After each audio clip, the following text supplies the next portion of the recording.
Would the Secretary of State comment, or like to comment on the assessment of the election of Councillor Gary Donnelly, former spokesperson for 32 County Sovereignty Movement in the electoral area where the murder of innocent bystander Liam McKee took place, and who unapologetically and indiscriminately towards police and bystanders? What progress has been made in that murder investigation and the process as well? The honourable gentleman's a fan of the dash and the semicolon. Secretary of State. Mr. Speaker, very good at the use of a sentence. I would just repeat that the lesson I took from the local elections was that people want restored devolved government as soon as possible. Chris Davis. Mr. Speaker. Mr. Speaker, as the House heard earlier on, we had over 17,000 responses to the consultation, many of them containing tales of personal tragedy and loss.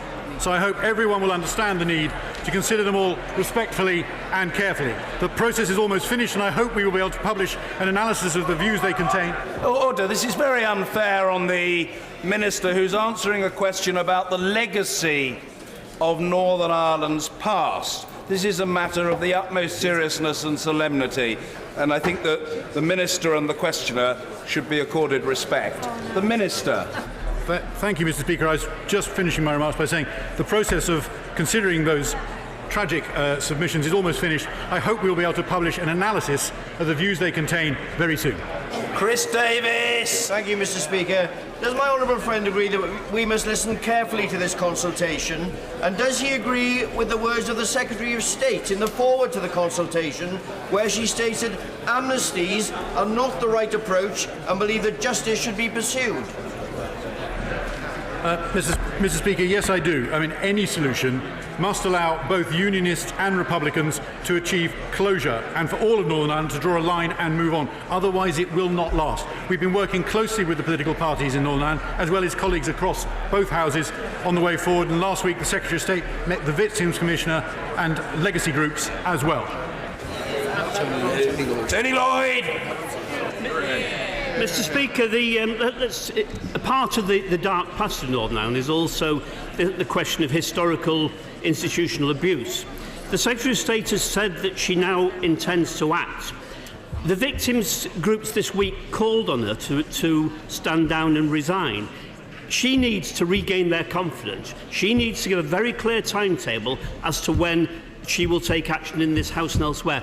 Will the Minister now make it clear when that will happen? Well, Mr. Speaker, I thought I heard just now the Secretary of State doing a pretty good job of showing the personal commitment and also the urgency with which he's treating this. I'm afraid I can't add any more detail to the timetable, but I hope everybody here will have understood and heard the passion in her voice and the determination to move this forward promptly and swiftly. Bob Stewart.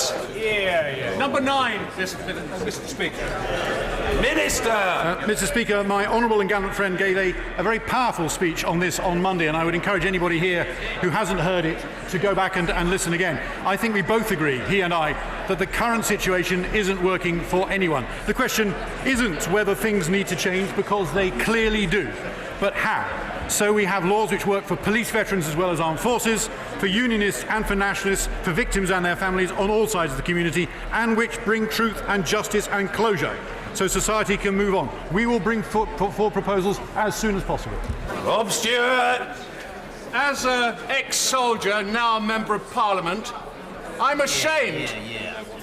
Ashamed that my government hasn't sorted this matter out. I ask the Minister, and especially the Secretary of State, who's been in post longer, how much longer before it can be sorted out, and are you not ashamed? Minister.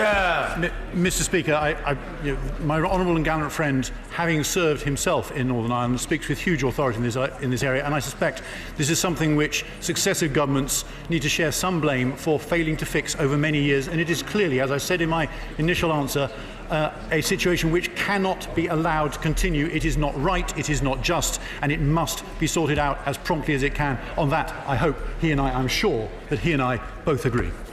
Mr. Gavin Robinson. Thank you very much, Mr. Speaker. It was with regret yesterday we got a revelation from government through written ministerial statement rather than an oral statement about their proposals for the way forward, and we should hang our head in shame that we intend to treat service personnel who served in Northern Ireland differently from those who served overseas. When I questioned the Attorney-General on this issue on the 31st of January, he said clearly that to treat service personnel differently would be plainly wrong. He was right, Minister, wasn't he? Mr. Speaker, the important thing here is that for the servicemen and women who served under Operation Banner, as we've heard repeatedly in both the urgent question last week and the Westminster Hall debate on Monday, for those servicemen and women, it felt the same no matter what. Our challenge, though, is to say that if we're going to come up with an answer which will work when it gets inevitably taken to court by the lawfare-mongers, that we have to have something which works on the basis of the different legal starting points for things that happened in the UK as opposed to things that happened abroad, but which end up at an answer which feels the same to our servicemen and women and provides the same robust protections to them no matter what. Order. Questions to the Prime Minister. John Woodcock. Question 1, Mr. Speaker. The Prime Minister. Thank you, Mr. Speaker. Mr. Speaker, today marks 2 years since the Manchester Arena attack. It was a cowardly and sickening attack that deliberately targeted innocent and defenceless children. Members from across the House will want to join me in sending my thoughts and prayers to the families and friends of all the victims. And I'm sure members will also want to join me in paying tribute to the immense bravery and courage that the emergency services showed that night. Mr. Speaker, this morning I had meetings with ministerial colleagues and others in addition to my duties in this House. I shall have further such meetings later today. John Woodcock. Thank you, Mr. Speaker. I know the whole House will want to associate themselves with the words she has just spoken about the Manchester attack. Now, she may not have long left, and good luck with those meetings later today, but she can act now against the return of banned chemical weapons. British experts are this morning investigating a suspected chlorine attack by al-Assad in Idlib. If it is proved, will she lead the international response against the return of this indiscriminate evil? Well, Prime Minister. The honourable gentleman is right to raise the issue of the evil of the use of chemical weapons.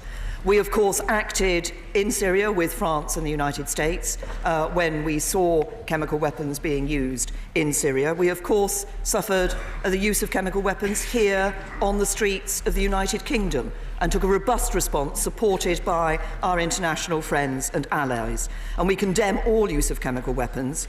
We're in close contact with the United States. We're monitoring the situation closely.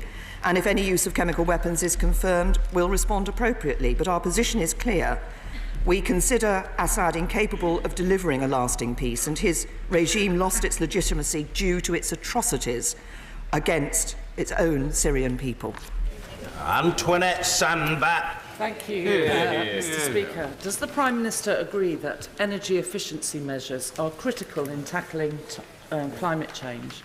Bringing every home up to an EPC C standard could save 25% of electricity generation, the equivalent of 6 Hinkley Point nuclear power stations. It could save every family £270, and it could potentially pay for itself by generating £1.27 for every pound invested in it. Prime Minister. Well, I think my honourable friend has made an excellent point, and we, like her, absolutely recognise the importance of this issue. So the government is committed to improving energy efficiency in 2.5 million homes by 2030. And our aim is to bring 2.5 million fuel-poor homes up to an Energy Performance Certificate C rating by 2030. And as my honourable friend has said, this will indeed help to save energy and also bring down bills. Jeremy Corbyn. Thank you, Mr. Speaker. I join the Prime Minister in commemorating all the victims of the Manchester bombing 2 years ago. Our thoughts are with the friends and the family of all those that were killed, the survivors, and of course the emergency service workers who gave such heroic service that night. They live with the horrors of this for the rest of their lives, and 10:31 tonight will be a very poignant moment for many people in Manchester. Mr. Speaker, I also want to pay tribute to the last survivor of the Hull headscarf revolutionaries, Yvonne Blenkinsop. She's visiting Parliament today. She led a campaign for basic safety on the UK's fishing fleets in the 1960s, and as a result, many lives were saved. I think people like her have made such an enormous contribution to our national life, they should be recognised for it. I also, Mr. Speaker, want to express on behalf of the Labour Party my outrage that the government has again failed our steel industry, putting 5,000 jobs at risk in British Steel, 20,000 more in the supply chain. This government has failed those people, and even at this late stage, and there is a statement later on today, must step in to save those jobs. Mr. Speaker, could I ask the Prime Minister, why are schools having to close early on Friday afternoon due to spending cuts? Prime Minister. Can I first of all say to the right honourable gentleman, because he has raised the issue of British Steel, and obviously we recognise that this is a worrying time for the thousands of dedicated British Steel workers and their families, but also those in the supply chain and local communities. We have indeed, the government has been working tirelessly with the company, with its owner, Greybull Capital, and lenders to explore all potential options to secure a solution for the company. We showed through the ETS agreement that we were willing to act, but we can only act within the law. And it is clear that it would be unlawful to provide a guarantee or loan on the terms requested by the company. We will be working with the company and others and the official receiver in the days and weeks ahead to ensure that we can pursue every step to secure the future of the operations at Scunthorpe, Skinning Grove and on Teesside. My right honourable friend, the Chancellor, has also agreed an indemnity for the official receiver to enable British Steel to continue to operate in the immediate future. There are no job losses at this time, and the official receiver has already said staff will continue to be paid and employed. And my right honourable friend, the Business Secretary, will be updating the House in a statement later this afternoon. And on the issue of schools, as the right honourable gentleman knows, we are putting record levels of funding into our schools. Well, that would explain why 26 schools close early on a Friday every week, because they don't have enough money to keep themselves open. And, Mr. Speaker, there are more than 1,000 schools across England that are turning to crowdfunding websites with a wish list of things they want to raise money to buy. Really exotic things like pencils, like glue, like textbooks. Why are they forced to do this if they allegedly have enough money in the first place? Prime Minister. Right honourable gentlemen, as I've said here before, and I've just quoted, we are putting record levels of funding into our schools. We have also put in place to ensure a fairer distribution of the funding between our schools. We are giving every area more money for every pupil in every school. But what is important in our education system is not just about what government puts in, it's about what quality of education is received by the children. There are more children in good and outstanding schools, the disadvantage attainment gap has been narrowed, and record rates of disadvantaged young people are going to university. That's a record to be proud of. Mr. Speaker, I don't know if the Prime Minister had a chance to listen to or read the words of the General Secretary of the National Association of Head Teachers. He said, and I quote, "The fact that so many schools are doing this should be ringing serious alarm bells for the government." The Prime Minister doesn't seem to be aware of the crisis that's facing so many in education at the present time. So can she be very clear with the House? Has per pupil funding risen or fallen since 2010? Prime Minister. Right honourable gentlemen, we're giving every area more money for every pupil in every school. But why are we able to do that? It's because the Conservatives have taken a balanced approach to our economy and managed our finances well. What would Labour give us? 1,000 billion extra pounds in borrowing. That would mean higher taxes, fewer jobs and less money to go into our schools. It's out in two ways, Mr. Speaker. One is a Labour government would properly fund our schools. It wouldn't shortchange our children. And we wouldn't use Orwellian words like fair funding while we're cutting. Per pupil funding, Mr. Speaker, just so the Prime Minister understands it, has fallen by 8%. For sixth forms, it's 24%. At the end of last year, the Prime Minister said austerity is over. Maria, who describes herself as a teacher in an underfunded school, wrote to me this week, and she asked this. Maria is a teacher in an underfunded school. I think you need to listen to her. When will the government stop making false claims of increased funding for schools and start to tackle the serious problems faced by teachers? When will the cuts end for our children's schools? Prime Minister! I repeat what I said. We are giving every area more money for every pupil in every school. But let's just see the situation that this government inherited and that we would see under a Labour government in the future. Having to spend more on debt interest than on our schools budget. That's not because of what this government is doing, because we're bringing debt down. It's the legacy left by a Labour government. More money on debt than on our schools. Jeremy Corbyn! What this government has squandered is what it inherited. Children's centres, Sure Start, children taken out of poverty. It squandered the future for so many of our children. And Order! Mr. Burkhardt, you're an educated young man. When you came into the House, you struck me as a very well-behaved fellow. Calm yourself and listen. Jeremy Corbyn. Mr. Speaker, the Department of Education's funding chief met with school leaders recently, and he told them the first thing to say is obviously they are not generous budgets. He's very, very cautious with his words. They are budgets which leave schools with real pressures to face. Everyone agrees, Mr. Speaker, that our creative industries in this country are an enormous strength to our economy. So why then have the arts borne the brunt of the government's brutal cuts to school funding? So many children losing out on music and creative art in our schools because of decisions made by central government. Prime Minister! I say to the right honourable gentleman, he started his question by claiming that this government had squandered what had been left by the last Labour government. Let's just look at what was left by the last Labour government. What?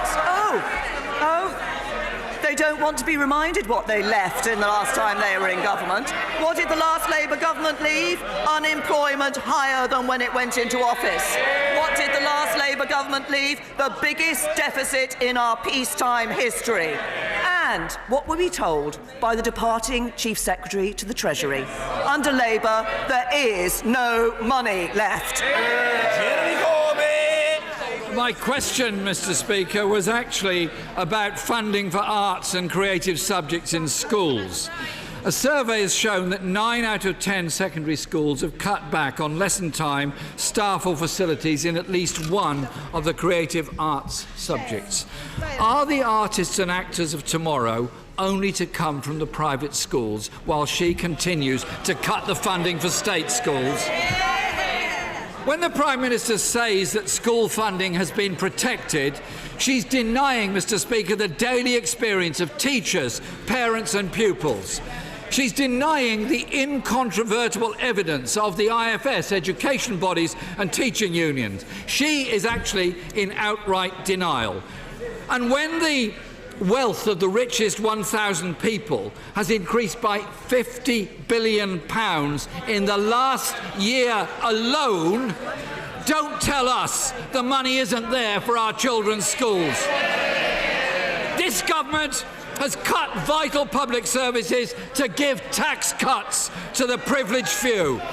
Can the Prime Minister name a more damaging policy, a more short-sighted policy than cutting investment in our future, our children? Prime Minister! I say to the right honourable gentleman, the richest have paid more tax every year under the Conservatives. No, wait for it. They have paid more under every year under the Conservatives than in any year under a Labour government. And he talks about what happens in our schools. As I've said, we are putting record funding into our schools. But what matters is the quality of education that our children get. Labour oppose the phonics checks. They want to scrap academies and free schools. They'd abolish SATs. That doesn't help to raise the standards in our schools. But let's just look at the Labour record. When they were in government, standards were lower than they are today. Where they are in government in Wales, standards are lower than in England. And if they were to get into government, we would see more of the same. Lower standards, less opportunity for young people for a brighter future under Labour. It's the Conservative Party that give good quality of education, good jobs and a good future. Mr. Ranald J. Wardener. Thank you, Mr. Speaker. Can my right honourable friend explain why she ordered that the consultation on the Troubles in Northern Ireland should not contain proposals for a statute of limitations, as was reported in the Sunday Telegraph? And can she update us on what the government will actually get on and do? Prime Minister! First of all, he shouldn't necessarily believe all the reports he reads in the newspapers, but let me be very clear on this particular issue. Around 3,500 people were killed in the Troubles. The vast majority were murdered by terrorists. The legal position is clear. Any amnesty or statute of limitations would have to apply across the board. It would apply to terrorists. I am not prepared to accept a proposal which brings in amnesties for terrorists. Ian Blackford. I associate myself with the remarks of the Prime Minister of the heinous crimes that took place 2 years ago in Manchester. We all must stand together against terrorism. Mr. Speaker, the Prime Minister's customs tariff plan has been described by the UK's former representative to the EU as the definition of insanity. Her customs union compromise already dismissed by the European Union. Isn't this new deal just a fantasy? Yeah. Prime Minister! Says the right honourable gentleman, I've set out the 10 points about the New Deal. There is an issue about customs. There is a difference of opinion in this House on the future customs arrangement with the European Union. That's why it's important that this House actually comes to a decision on that issue. Allowing second the second reading of the withdrawal agreement bill will enable this House to come to a decision on that issue. It will also enable the House to come to a decision on a second referendum, which I continue to believe would not be the right route for this country to go down. We should deliver on the first referendum before suggesting anything about a second. Ian Blackford! My goodness, talk about ignoring reality. Prime Minister, look at the benches behind you. The Prime Minister is fooling no one but herself. And the truth, Mr. Speaker, is that the people of Scotland don't want her deal. Her own party doesn't want her deal. And now even the pro-Brexit Labour front bench won't support her deal. Her time is up. Tomorrow, people in Scotland have a choice. To send a message, to send pro-European, outward-looking Scottish National Party MEP MPs to Brussels to stop Brexit. Prime Minister, what party does she think the people of Scotland will choose? Prime Minister! There is only one party in Scotland guaranteeing no more referendums, and that's the Conservative Party. James Heapy! Thank you, sir. Colleagues, calm yourselves. Dignity, restraint. Let's hear Mr. Heapy.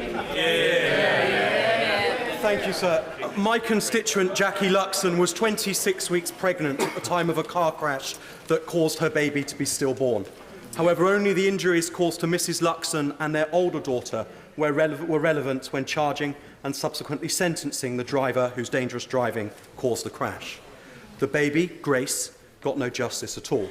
And I understand from the police and stillbirth support groups that the Luxon's tragic experience is sadly far from unique. Will the Prime Minister look again at the 1988 Road Traffic Act so that those who cause death to viable babies over 24 weeks gestation through dangerous driving can be held responsible for these tragic losses of life? Prime Minister! I say to my honourable friend, first of all, I know that all members from across the House, and it will have been obvious in the response to his question, will want to join me in sending deepest sympathies to my honourable friend's constituent. As my honourable friend will know, the courts can already and do consider harm caused to a mother or unborn child in sentencing for an offence. And I know my honourable friend has discussed changing the law on this particular issue with the Ministry of Justice. They are concerned that there could be far-reaching unintended consequences of doing so, but I have asked them to keep the law under review. I know that my honourable friend, along with others in this House, will be continuing to work on this issue. I'm sure everybody recognises the compassion that my honourable friend is showing in raising this issue. What we want to ensure is that what he is proposing is not something that could lead to other unintended consequences of the sort that he would not wish to see. Ronnie Cowan. Thank you, Mr. Speaker. Prime Minister, it's been brought to my attention that some children suffering from severe epilepsy have been able to greatly reduce and in some cases end their seizures if they've got access to bed relight. Due to the cumbersome and discriminatory system this government implemented on the 1st of November 2018, parents are required to travel abroad, pay thousands of pounds and break the law to bring medicine back, or pay extraordinary prices to access Bedrite privately in the UK. Rather than people having to fight for access on a case-by-case basis, will the Prime Minister apply some common sense and show a soupçon of compassion and do everything she can to make medical cannabis available to the many people that are suffering and ensure that those who can benefit do? Prime Minister. Can I say to the honourable gentleman that these are, I fully understand that these cases are desperately difficult and my sympathies are with the families and friends. The government did change the law, as he said, and specialist doctors on the General Medical Council Specialist Register can now prescribe cannabis-based products for medicinal use where there is clinical evidence of benefit. NHS England and the Chief Medical Officer have made it clear that cannabis-based products can be prescribed for medicinal use in appropriate cases. But we must trust doctors to make clinical decisions in the best interests of patients. Kevin Hollingray. Thank you, Mr. Speaker. When Sally Masterton discovered a £1 billion fraud at Lloyds, the bank sought to discredit her to the regulator, constructively dismissed her and prevented her working with a police investigation who had described her role as vital. 5 years later, the bank apologised and paid an undisclosed amount of compensation, yet the FCA continued to refuse to investigate. Would the Prime Minister use her powers to compel them to do so and sanction those responsible, including, if relevant, the Chief Executive for those 5 years, Antonio Horta Osorio? I say to my honourable friend, I think obviously it's important to remember that the events at HBOS Reading branch constituted criminal activity, and it's right that those responsible were brought to justice. The FCA are currently conducting 2 investigations into the events at HBOS Reading, including the bank's communications with regulators following the discovery of the misconduct. And Lloyds have appointed a former High Court judge, Dame Linda Dobbs, to consider whether issues related to HBOS Reading were properly investigated and reported by Lloyds Banking Group. Those findings will be shared with the FCA, and I look forward to the conclusion of all those investigations. Toby Perkins. Mr. Speaker, Brampton Primary School in Chesterfield has an exemplary record in special needs education. Yet under the government's funding formula, the first £6,000 of every special needs child isn't actually funded by the government, when even the Tory lead member for education in Derbyshire describes a school like Brampton as a victim of their own success. Isn't it time that the Prime Minister, in her final days, changed the funding formula and started looking after those special needs children? I say to the honourable gentleman, we have been putting more money into special educational needs. I recognise that for many parents, getting the support that is required for their children can be a difficult process with the local authorities. We recognise the importance of special needs, and that is precisely why we have been putting extra support in there. Mr. Alston-Burt. Thank you, Mr. Speaker. Could I thank the Prime Minister for the amount of British aid which flows through to the World Food Programme in Yemen, and ask if she's noted in the last 48 hours a report by its excellent Director David Beasley drawing attention to the diversion of aid and the theft of aid in Houthi-controlled areas by Houthi authorities. Would she urge the international community to increase the pressure on Houthi leadership to resolve this and and further the efforts for peace in Yemen, rather than take the slightly easy course of always focusing on the Yemeni government and the Saudi-led coalition? Well, my right honourable friend raises a very important point. We are all concerned about the humanitarian situation in the Yemen. As he rightly says, this government has a good record in terms of the amount of money that we are providing, the aid that we are providing to help those in the Yemen. But of course, it is only of benefit if it is able to reach those who need it. And it is incumbent on all parties to ensure that that aid reaches those who need it. We will continue to support the efforts to bring a lasting peace to the Yemen. A political settlement there is the way to get that sustainability and security for the future. But it's incumbent on everybody to make sure that the aid that is being provided for those who are desperately in need is able to reach those who need it most. Stephen Morgan. Thank you, Mr. Speaker. On the 5th of June, the eyes of the world will be on Portsmouth for D-Day 75. Events planned will give justice to the sacrifices made by veterans, like my own grandfather, and will show Portsmouth to be a place that fosters a legacy of remembrance, reflection, and reconciliation. Our allies in World War II, Australia, New Zealand, Canada, and the US, have all taken the steps to ensure coroners record suicide amongst the veteran community. Prime Minister, why don't we? Prime Minister. Can I say, first of all, to the honourable gentleman that it is indeed right that the eyes of the world will be on Portsmouth for the D-Day National Commemorative event. This will be putting our veterans first. It remembers their sacrifices and their achievements, and we will highlight the historic strength of the Western Alliance and the transatlantic partnership.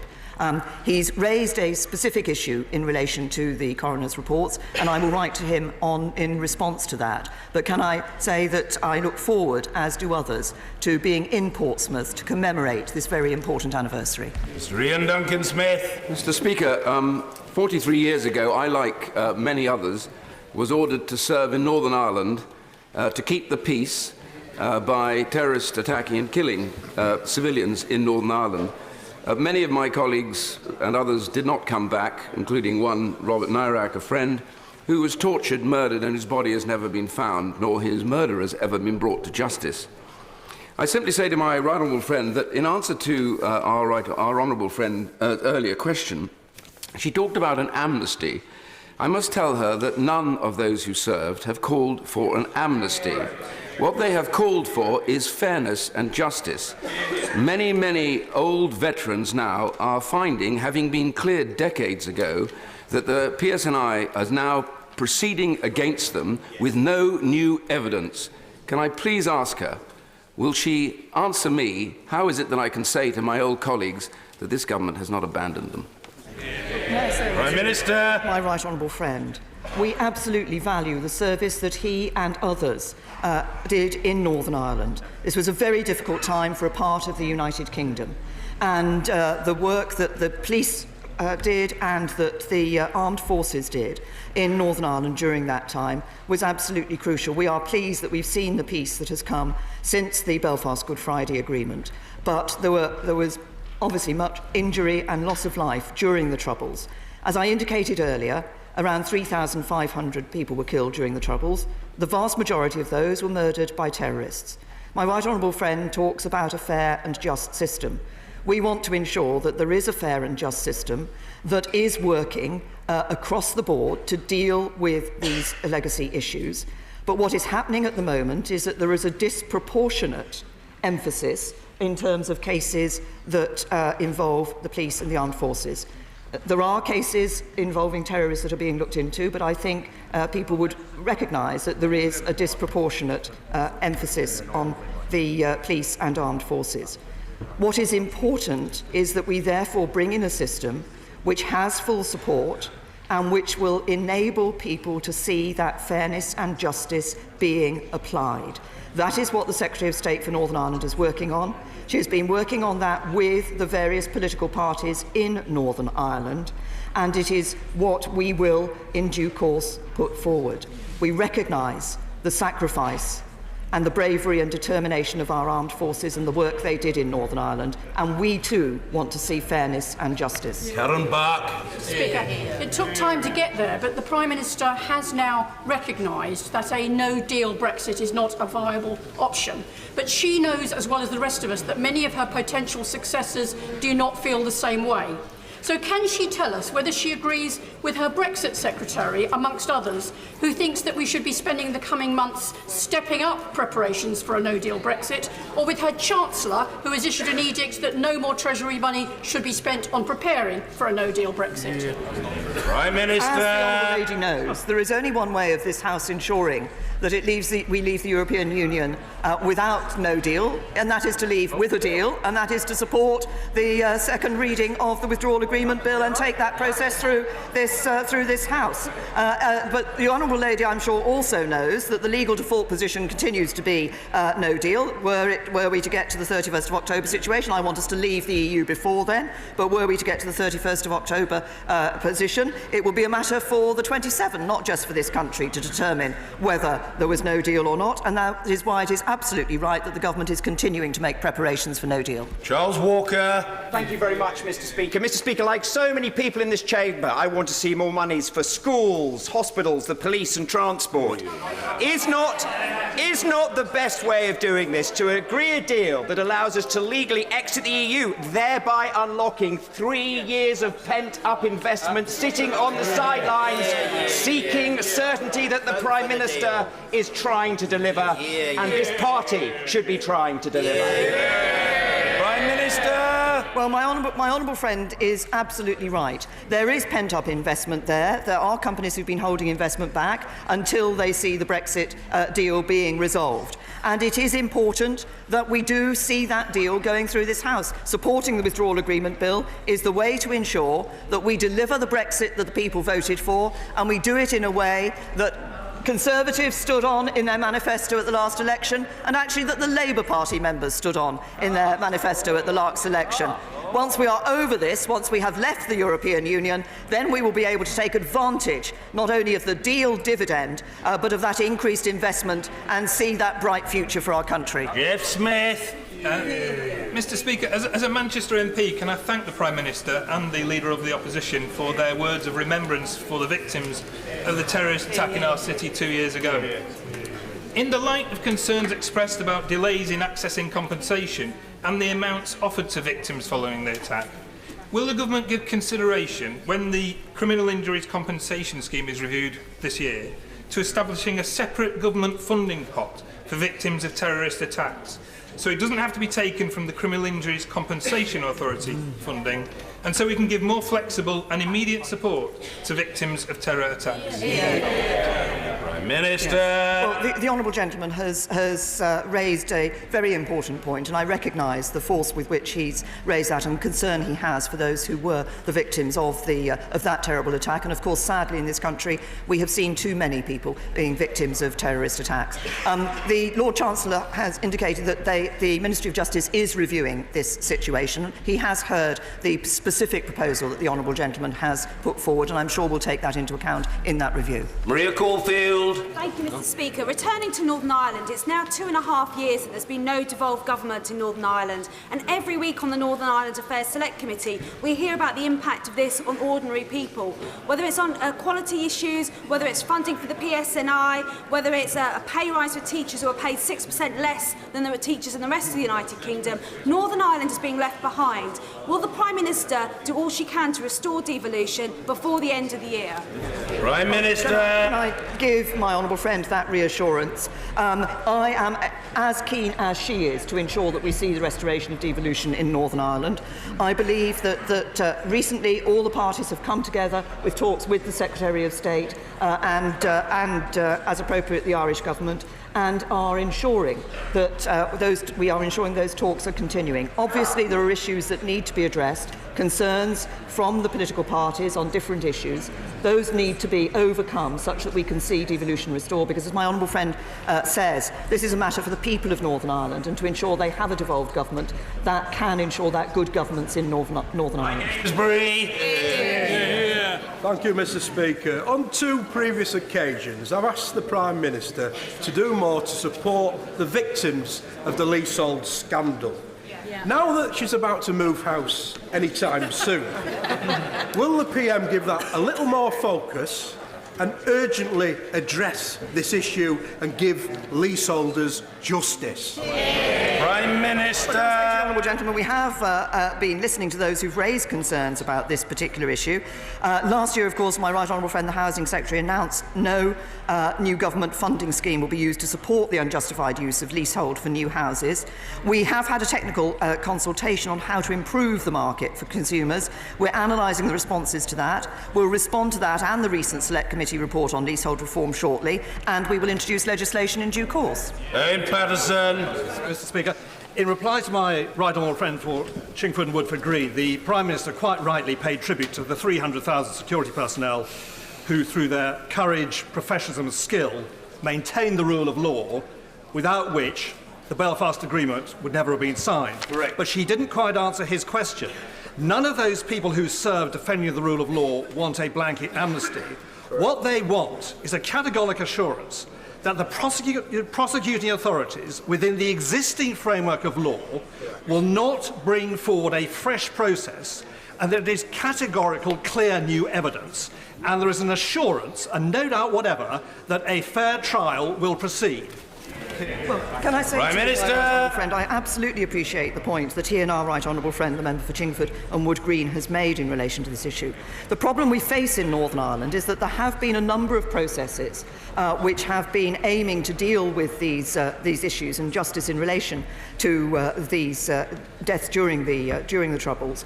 But all of the processes that have been followed so far have been found to be flawed in some way.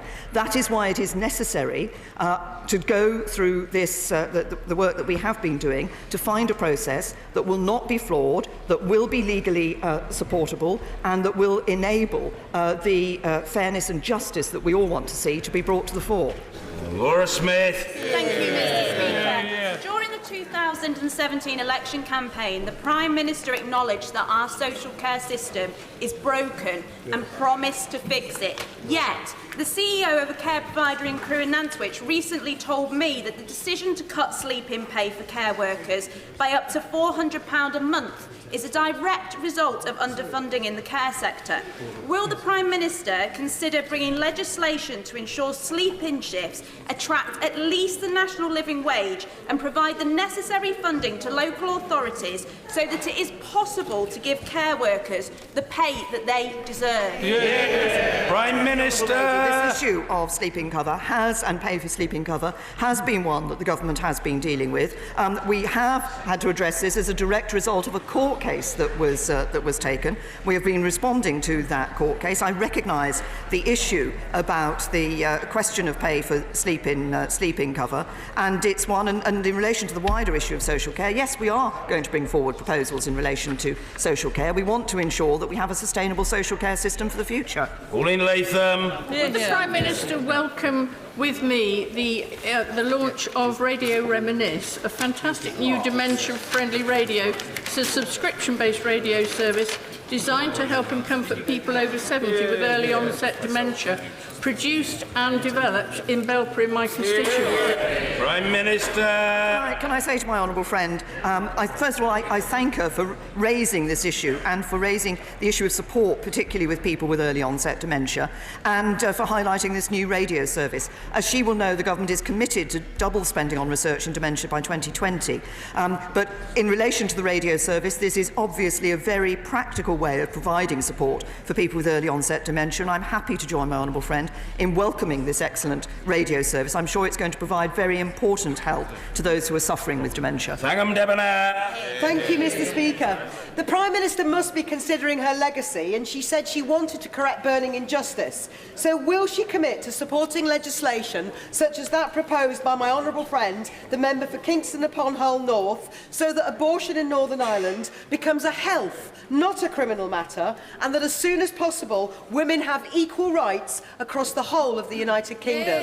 Prime Minister. My view on the what should happen in relation to abortion has been clear. I've made that clear in the past. But this is a devolved issue, and we believe this is something that should be addressed by the devolved administration in Northern Ireland, where that's restored. E. Baker. Mr. Speaker, as we look forward to the visit by the President of the United States, will the Prime Minister... Will my right honourable friend agree with me that it is in the national interest that we support his visit, unite across the House and across the country to make a success of the visit so that our special relationship endures and grows and supports the success of this country as we exit the EU? Prime Minister. Can I thank my honourable friend for raising this issue, and he is absolutely right. We are looking forward to the state visit of the President of the United States. We are also looking forward to the fact that President Trump will be joining myself and other leaders to commemorate the 75th anniversary of D-Day. This is an important commemoration when we will be recognising, as I said earlier in response to the honourable member from Portsmouth, the sacrifice that was made by British armed forces, by American armed forces and others from so many other countries to ensure the freedom of Europe. And my honourable friend is also right. We have a deep and special relationship with the United States of America. It is important. That is our closest security and defence relationship, our deepest security and defence relationship. It is a relationship that has helped to keep peace around the world. It is one we want to see continuing, and every member of this House should welcome the President of the United States of America here to the UK. Chris Law.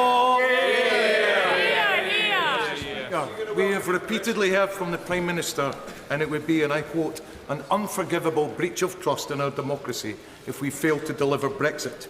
Yet if the polls are correct, Scotland will be sending a clear message tomorrow that it wants to remain in Europe by increasing its number of SNP MEPs whilst wiping out the Tories. Should Scotland increase its number of pro-EU MEPs tomorrow, will the Prime Minister finally listen to the people of Scotland who want to determine their own future as an independent European nation, or will they breach their trust, leaving Scotland's people with Boris's Brexit Britain? Well, I suggest if the honourable gentleman wants to listen to the people of Scotland and their view on their future, he actually starts listening to the decision they took in 2014 to remain part of the United Kingdom. Dr. Philip Lee. Thank you, Mr. Speaker. If polling is to be believed, the winning party in tomorrow's Euro elections will be the Brexit Party. This party, in contrast to the Vote Leave campaign in 2016, has clearly stated that no-deal Brexit is its policy.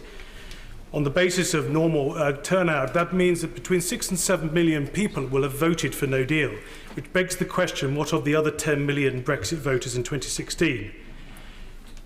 It concerns me, and has long concerned me, that we don't have the consent here in this House to deliver the Brexit that is likely to emanate from this House. With that in mind, and I congratulate the Prime Minister on the first steps yesterday towards acknowledging this, can she commit towards reaching out across this House in order to bring about the vote which remains to take place, which is the choice between having a final say of the British public or a no-deal Brexit? Prime Minister. I say to my honourable friend that I don't recognise actually the choice that he has set out, and for this reason. First of all, as I said earlier, I have not changed my view on a second referendum. I've been clear that I believe this House should be delivering on the result of the first referendum. And the choice that is before this House, I believe, is that whether or not it wants to deliver on the result of the first referendum and deliver on the manifestos on which the majority of members of this House stood, which were clear that we wanted to do that with a deal. We can do that. We can do that by giving second reading to the Withdrawal Agreement Bill, seeing that bill through this House, seeing that bill get royal assent, ratify the treaty and leave the European Union. Thank you, Mr. Speaker. Universal credit was today condemned again by the UN Special Rapporteur, who likened DWP policy to creating modern versions of 19th century workhouses. A leaked memo has revealed that the DWP is doubling down, promoting universal credit with an aggressive PR campaign, including a BBC documentary and adverts seen in today's Metro, which DWP officials state, and I quote, won't look like DWP or Universal Credit, you won't see our branding, and this is deliberate. Prime Minister, how is it right that the DWP is spending hundreds and thousands of pounds on misleading adverts that promote a cruel policy, which is driving my constituents into debt, despair and destitution? Prime Minister! What the Department for Work and Pensions is doing is spending not just its resources but its effort, and I thank all the staff in DWP for this, in out there helping people into the workplace and ensuring that when they're in the workplace they are able to keep more of the money that they earn. Steve Double! Thank you, Mr. Speaker. 2 years ago, the Prime Minister visited the fishing village of Mevagissey. I'm sure she remembers it because she bought me some chips for lunch. The people of Mevagissey now face losing their only GP surgery because the remaining doctor there has given notice to hand back the contract to the NHS. I'm sure the Prime Minister will agree with me that it is vital that these rural coastal communities retain their primary care services. So what more can the government do to attract GPs to rural and coastal communities, and will she use her offices to ensure everything possible is done to make sure Mevagissey keeps its GP service? Well, can I thank my honourable friend for reminding me of the visit to the beautiful Mevagissey, and also reminding him about the very good chips that I think he and I both shared on that occasion. He's absolutely right. He's absolutely right about the importance of GPs to local communities, and I recognise the concerns that there are in Mevagissey on this issue.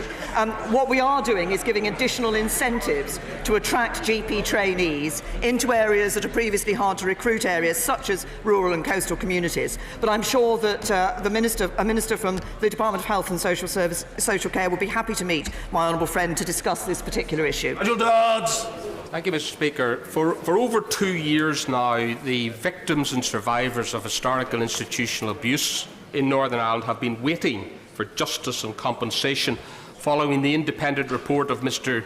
Justice Hart, or ex-Justice Hart. The fact of the matter is many of them are dying without seeing the compensation come through. The NIO's policy of refusing to do anything in Northern Ireland, even when it has cross-community and cross-party support, has now come to the culmination of victims of abuse dying without seeing justice. This has got to stop. Will the Prime Minister intervene and make sure that action is taken to get immediate action for these victims? Well, can I say to the Prime Minister, I fully appreciate the extent of concern that there is about this issue. Of course, we also have our independent inquiry into child sexual abuse here in England and Wales, and I recognise that the impact on all those who've been victims of this sort of abuse, we call it historical. He refers the investigation is referred to as historical investigation. For those who have been victims, it is not historical. It rests with them for the rest of their life. I recognise the concern about the issue that he has raised. Obviously, if the Northern Ireland Executive were in place, this would be a matter that the Northern Ireland Executive would be addressing. My right honourable friend, the Secretary of State for Northern Ireland, has been looking at this issue, and I will help discuss with her what response can be given on what I recognise is a matter of deep concern to many people in Northern Ireland. Mark Francois. Thank you, Mr. Speaker. I have a question to the Prime Minister from a Northern Ireland veteran. He is Royal Marine David Griffin, a Dublin-born Irish Catholic who joined the British Army, transferred to the Royal Marines. In 1972 in Belfast, he killed an IRA gunman who was about to assassinate one of his comrades at a guard post. 47 years later, he is now being investigated by the PSNI. He is watching these proceedings now, Prime Minister, from his home at the Royal Hospital in Chelsea. He asked me to ask you this. I served my Queen and country in uniform for over 20 years, and I was commended for my service in Northern Ireland. Acting under the lawful orders of my officer commanding, I killed a terrorist who was about to murder one of my comrades, and yet I'm being investigated as if I were a criminal. The IRA have letters of comfort. We don't. Why, Prime Minister, are you pandering to Sinn Féin IRA while throwing veterans like me to the wolves? What is your answer, Prime Minister, to this Chelsea pensioner and all the veterans he represents? Prime Minister. Can I say to my honourable friend, he has put his case and that of the veteran he's represented, a Chelsea pensioner, and we thank that individual, as we do all those who served in Northern Ireland, for their bravery and the determination with which they acted in Northern Ireland, which, as my right honourable friend earlier said, former Northern Ireland Secretary said, enabled the peace that we see today in Northern Ireland to take place. It is not the case that the terrorists have an amnesty currently. If there is evidence of, it has been made very clear that evidence of criminal activity will be investigated and people should be brought to justice. What I want to ensure is that we do have a fair and just system. At the moment, I do not believe the system is operating fairly.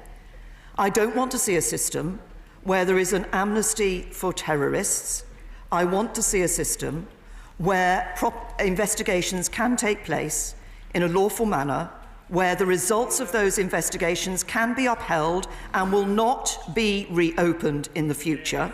And in order to do that, we need to change the current system, and that is what we will do. Mr. Speaker, over the last few days, I've received distressed emails from a number of constituents who are EU citizens living in the UK, but who won't be able to vote tomorrow.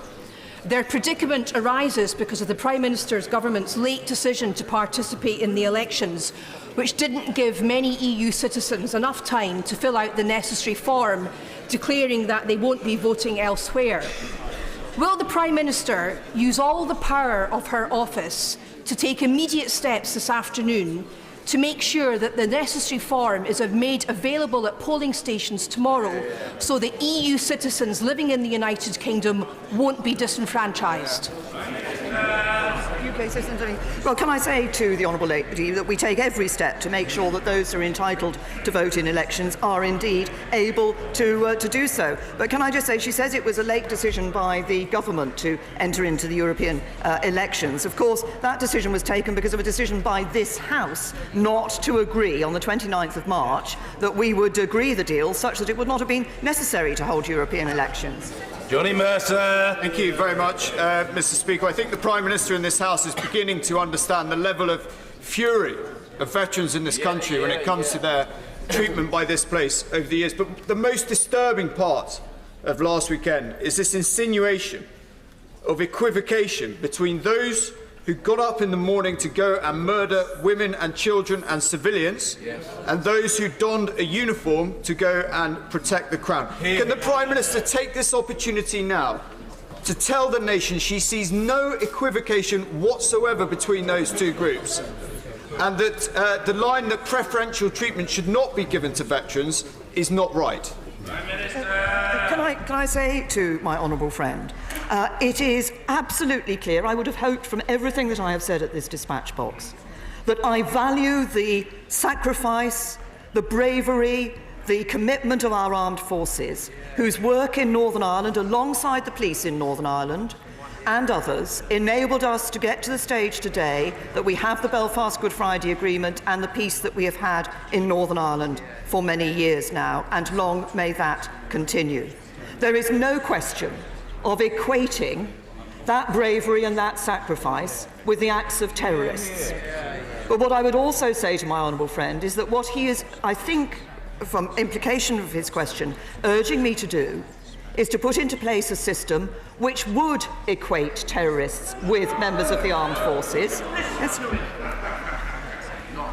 Any statute of limitations, any amnesty that is put into place would, as a matter of law, have to apply across the board. I do not want to see, and I will not see, an amnesty for the terrorists. Nick Dakin. Thank you, Mr. Speaker. Can I thank the Prime Minister for recognising the impact on steel workers and their families of the devastating news that British Steel has gone into liquidation, and also thank her for recognising the high quality of work that they do on Teesside, Skinning Grove and indeed in Scunthorpe in my constituency. Will she meet with MPs cross-party affected by this, and so that we can look together about how best to make sure this great industry moves forward in the future, serving this country? Well, can I say to the honourable gentleman, as I said earlier, I recognise this is a worrying time for his constituents and others, and the government has been looking actively at what we can do. As I say, we've given the support we did through the ETS agreement, but haven't been able lawfully to give the further support that was requested. But I'll certainly meet with him and a group of MPs to consider this issue. This is about one company owned by Grey Bull Capital, but obviously we have taken steps in the past to ensure that we continue to have a steel industry in the United Kingdom, and we will want to look at that wider issue. Order. Just before we come to the statement by the Prime Minister, I think it is fitting, colleagues, for me to refer again to something that was mentioned at the start of questions to the Prime Minister today by the Leader of the Opposition. 3 trawlers set out from Hull during January and February of 1968 and never returned, leading to the loss of 58 lives.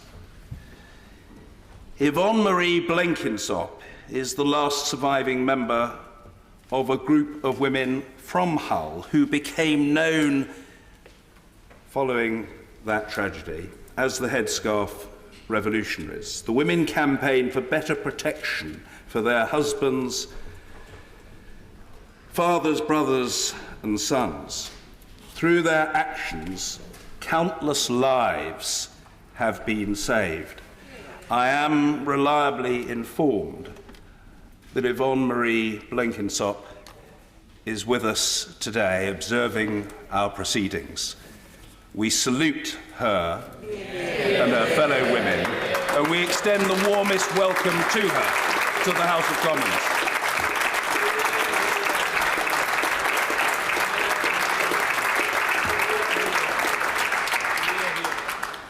Order. Statement. The Prime Minister. Thank you, Mr. Speaker. And with permission, before I make my statement, may I too recognise the work of Yvonne Marie Blenkinsop and others, and indeed all those over the years who have campaigned to ensure that those in the workplace can have the degree of safety and security that they need. With permission, Mr. Speaker, I would like to make a statement on the government's work to deliver Brexit by putting forward a new deal that members of this House can stand behind. We need to see Brexit through, to honour the result of the referendum and to deliver the change the British people so clearly demanded. I sincerely believe that most members of this House feel the same, that for all our division and disagreement, we believe in democracy, that we want to make good on the promise we made to the British people when we asked them to decide on the future of our EU membership. As to how we make that happen, recent votes have shown that there is no majority in this House for leaving with no deal, and this House has voted against revoking Article 50. It is clear that the only way forward is leaving with a deal, but it is equally clear that this will not happen without compromise on all sides of the debate. That starts with the government, which is why we've just held 6 weeks of detailed talks with the opposition, talks that the Leader of the Opposition chose to end before a formal agreement was reached, but which nonetheless revealed areas of common ground. And having listened to the opposition, to other party leaders, to the devolved administrations, to business leaders, trade unionists and others, we're now making a 10-point offer to members across the House. 10 changes that address the concerns raised by honourable and right honourable members. 10 binding commitments that will be enshrined in legislation so they cannot simply be ignored. And 10 steps that will bring us closer to the bright future that awaits our country once we end the political impasse and get Brexit done. First, we will protect British jobs by seeking as close to frictionless trade in goods with the EU as possible while outside the single market and ending free movement. The government will be placed under a legal duty to negotiate our future relationship on this basis. Second, we will provide much-needed certainty for our vital manufacturing and agricultural sectors by keeping up to date with EU rules for goods and agri-food products that are relevant to checks at the border. Such a commitment, which will also be enshrined in legislation, will help protect thousands of skilled jobs that depend on just-in-time supply chains.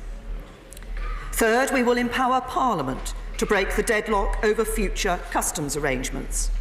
Both the Government and Opposition agree that we must have as close as possible to frictionless trade at the UK-EU border, protecting the jobs and livelihoods that are sustained by our existing trade with the EU. But while we agree on the ends, we disagree on the means. The Government has already put forward a proposal which delivers the benefits of a customs union, but with the ability for the UK to determine its own trade and development policy. The opposition are both sceptical of our ability to negotiate that and don't believe an independent trade policy is in the national interest. They would prefer a comprehensive customs union with a UK say in EU trade policy, but with the EU negotiating on our behalf. As part of the cross-party discussions, the Government offered a compromise option of a temporary customs union on goods only, including a UK say in relevant EU trade policy, so that the next government can decide its preferred direction. But we were not able to reach agreement. So instead, we will commit in law to let Parliament decide this issue and to reflect the outcome of this process in legislation. Fourth, to address concerns that a future government could roll back hard-won protections for employees, we will publish a new workers' rights bill. As I've told the House many times, successive British administrations of all colours have granted British workers rights and protections well above the standards demanded by Brussels.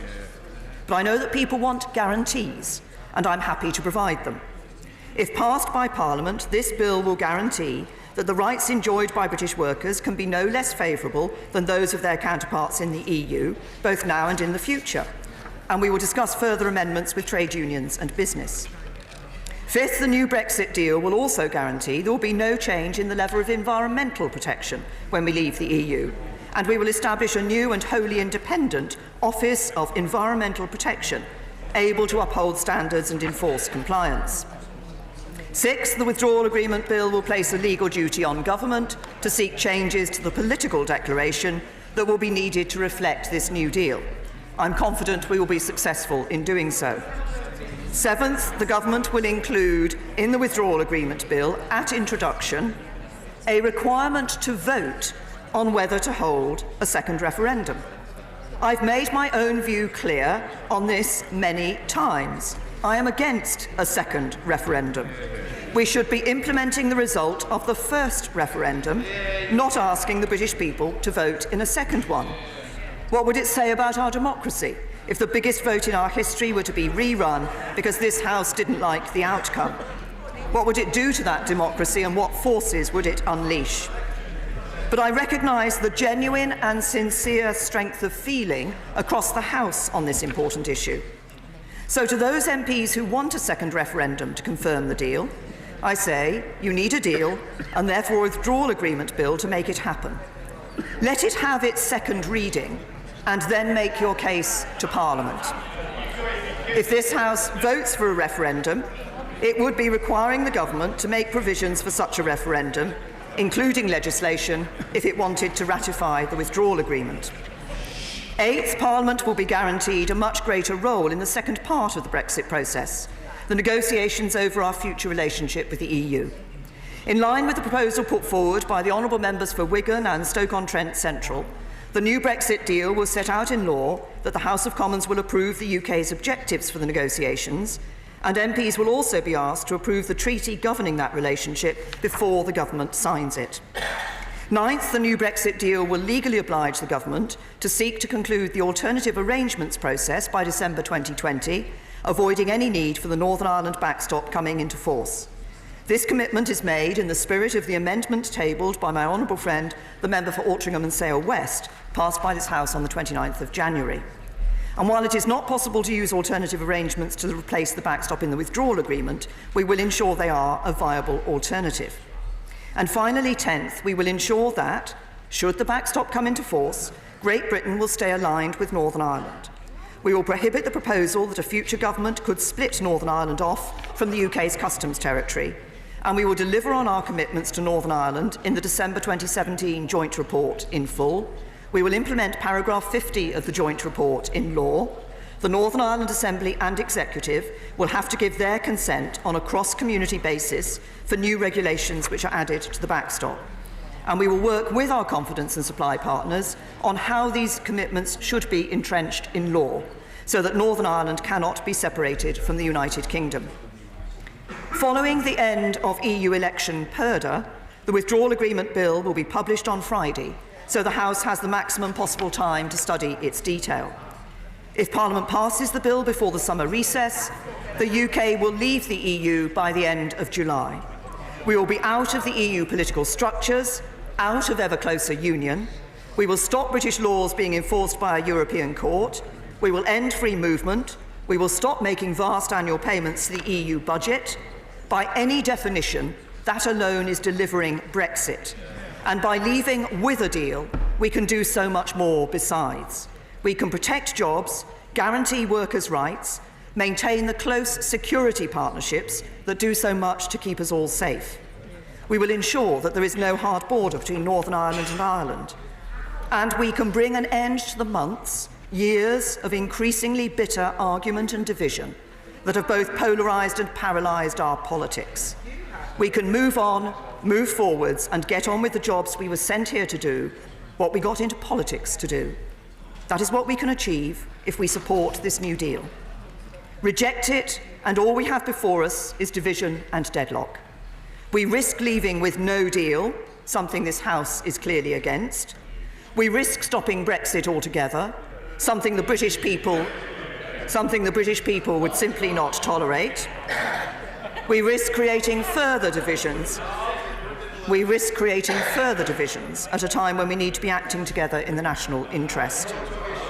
And we guarantee a future in which our politics become still more polarised and voters increasingly despair as they see us failing to do what they asked of us. None of us want to see that happen. The opportunity of Brexit is too large and the consequences of failure too grave to risk further delay. So in the weeks ahead, there will be opportunities for MPs on all sides to have their say, to table amendments, to shape the Brexit they and their constituents want to see. Mr. Speaker, in time, another Prime Minister will be standing at this dispatch box. But while I am here, I have a duty to be clear with the House. I have a duty to be clear with the House about the facts. If we are going to deliver Brexit in this Parliament, we are going to have to pass a withdrawal agreement bill. And we will not do so without holding votes on the issues that have divided us the most. That includes votes on customs arrangements and on a second referendum. We can pretend otherwise and carry on arguing and getting nowhere. But in the end, our job in this House is to take decisions, not to duck them. So I will put those decisions to this House, because that is my duty, and because it is the only way that we can deliver Brexit. So let's demonstrate what this House can achieve.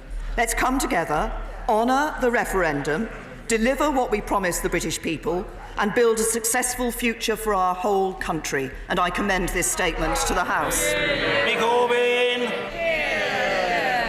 Thank you, Mr. Speaker. I thank the Prime Minister for an advance copy of this statement.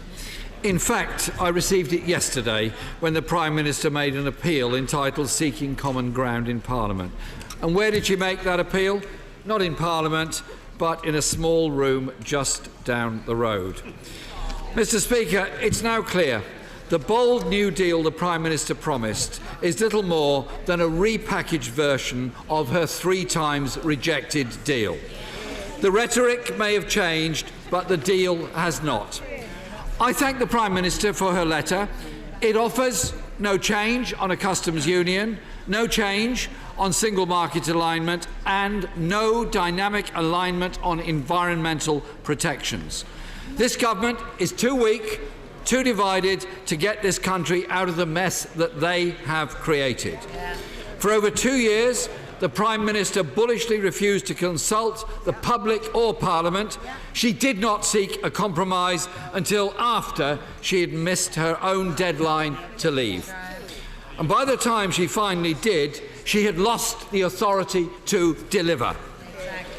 That became evident during the 6 weeks of cross-party talks that ended last week. Talks that were entered into constructively on both sides to see if a compromise was possible. But, Mr. Speaker, while those talks are going on, Cabinet Minister after Cabinet Minister made statements undermining what their colleagues in the room were offering. The Foreign Secretary, Leader of the House, International Trade Secretary and Treasury Chief Secretary all made clear they would not tolerate a deal which included a customs union.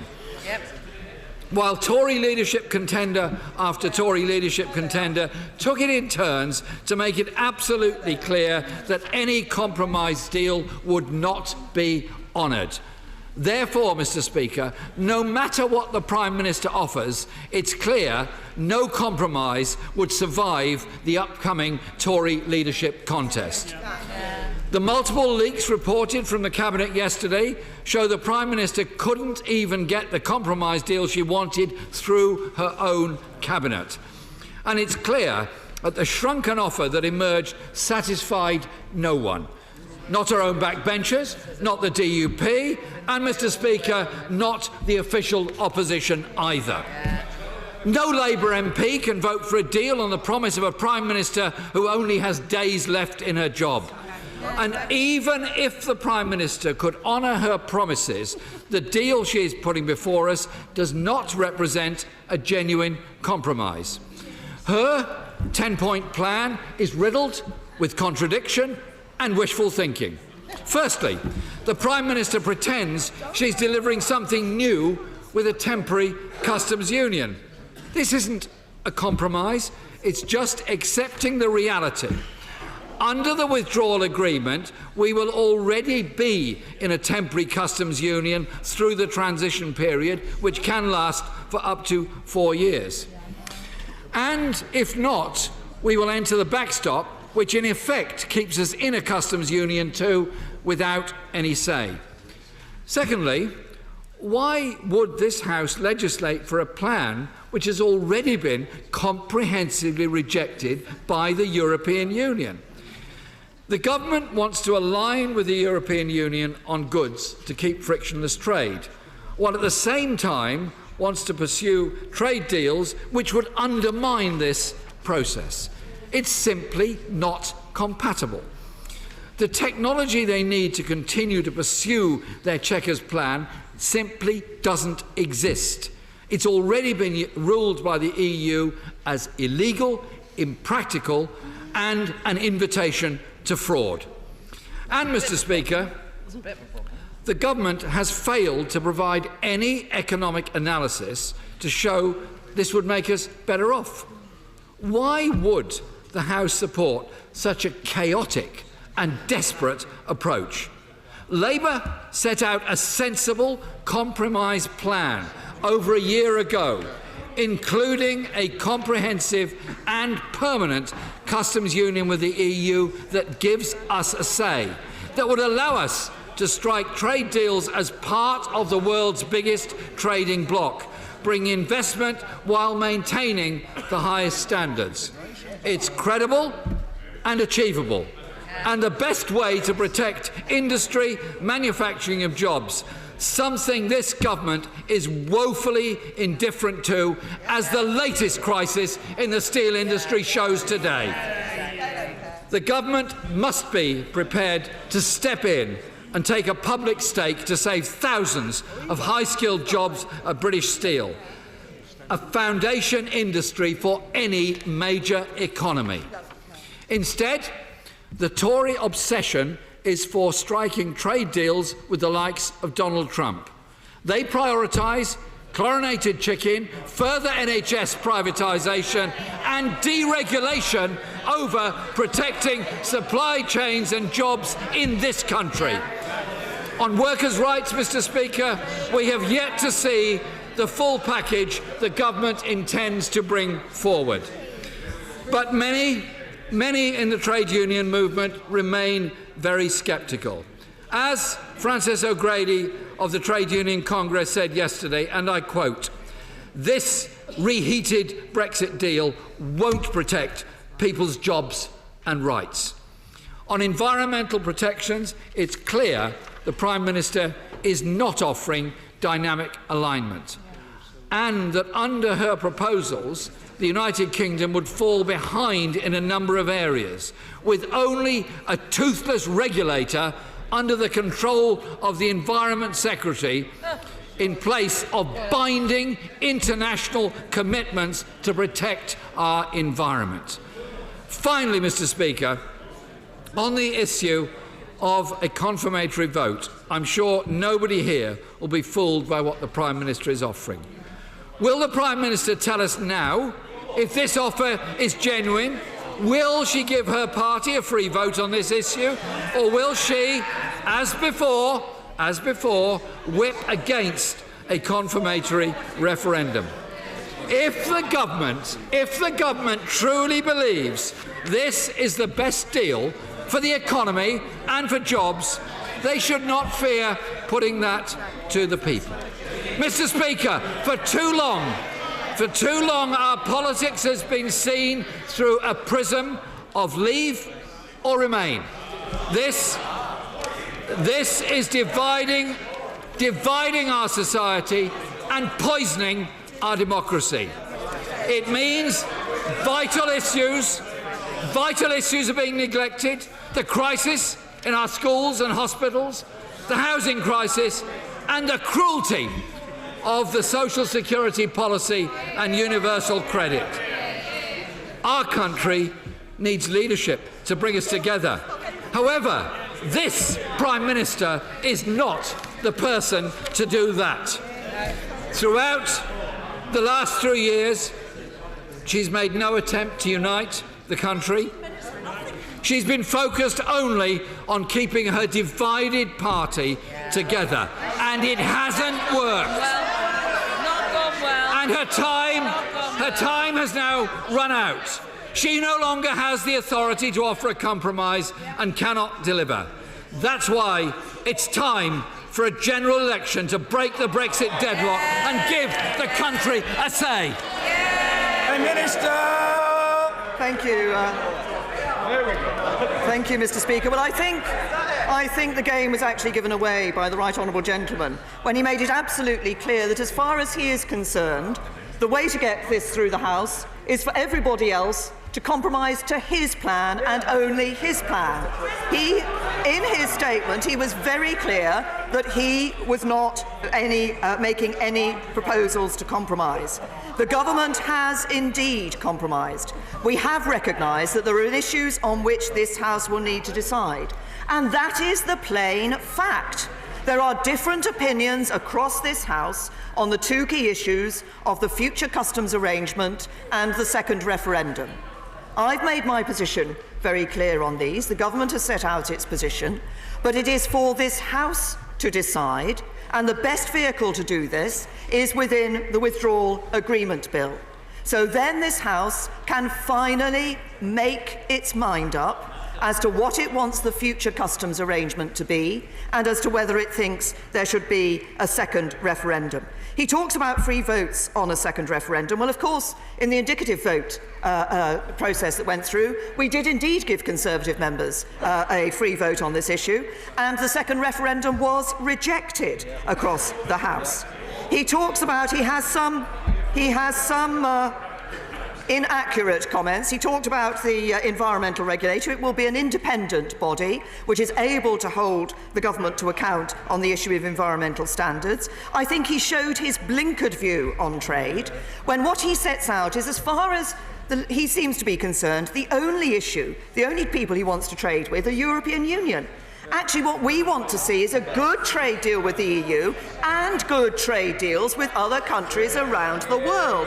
That is the best way forward for the United Kingdom. And he talked about British Steel, and I've answered in response to questions in PMQs on British School and what the government is doing. He talks about the Labour position of wanting a comprehensive customs union and of wanting all that dynamic alignment and that single market. I have to say to the right honourable gentleman that what the Labour Party wants to achieve in its relationship with the EU would make it even harder for a British government to take action to protect industries like the steel industry. He himself has always complained about state aid rules, but he would be wanting to tie himself into those state aid rules by what he is proposing for the future. But then, of course, what we see, he talks about different opinions. He talks about different opinions across this House. Of course, the one issue that has never properly been resolved in this House, and which the Withdrawal Agreement Bill would force to be resolved in this House, is whether the right honourable gentleman himself is for Brexit or against it. If he is for Brexit, he will vote for the Withdrawal Agreement Bill. Voting against the Withdrawal Agreement Bill is voting against Brexit. Mr. Ian Duncan Smith. Mr. Speaker, can I say to my right honourable friend that this morning her Environment Secretary was on the radio, and when asked whether this was certain that this second reading would be brought back to Parliament, he didn't answer in the affirmative. He said they would take reflections and they would listen. My question, therefore, to the Prime Minister is, having presented this at the dispatch box, is she absolutely certain now that she will bring this bill back to the House for a second reading? And if so, could she name the date now and then say she would stick to it? To my right honourable friend, we've already made the government's position clear in relation to this, that the second reading of the Withdrawal Agreement Bill will be brought to the House after the Whitsun recess. Mr. Ian Blackford.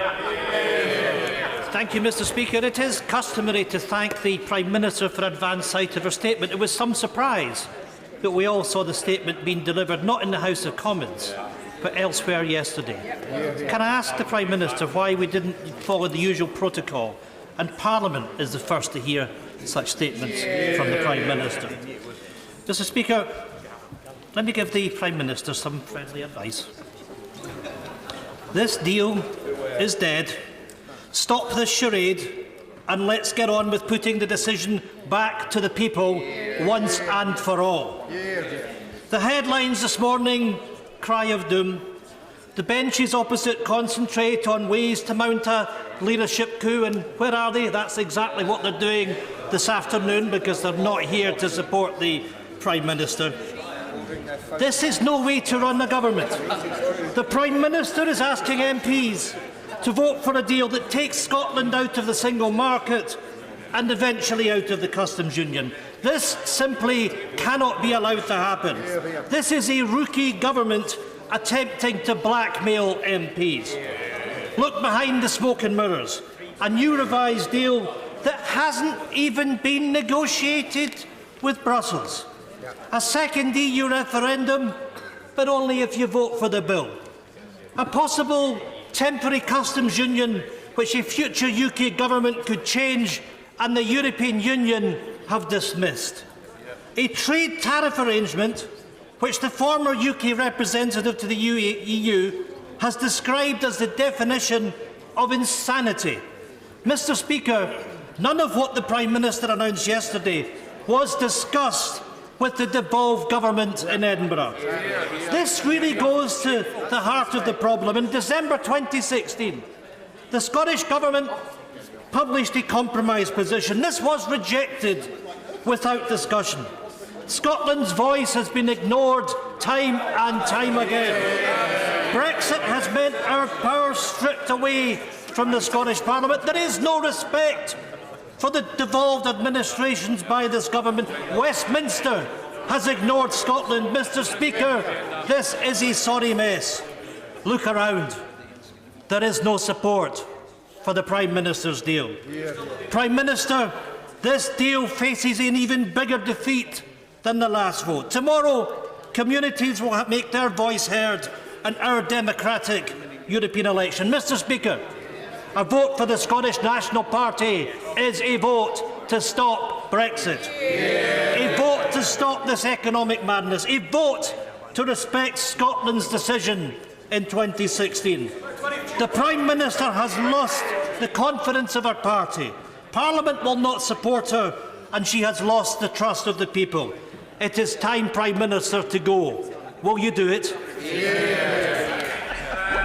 Can I say to the right honourable gentleman that I think he talks about the discussions with the Scottish Government. Of course, there have been many discussions with the Scottish Government. Both I have met the First Minister, my right honourable friend, the Chancellor of the Duchy of Lancaster, has held a number of meetings. The Scottish Government, the devolved administrations have been party to the debates and discussions that have been taking place.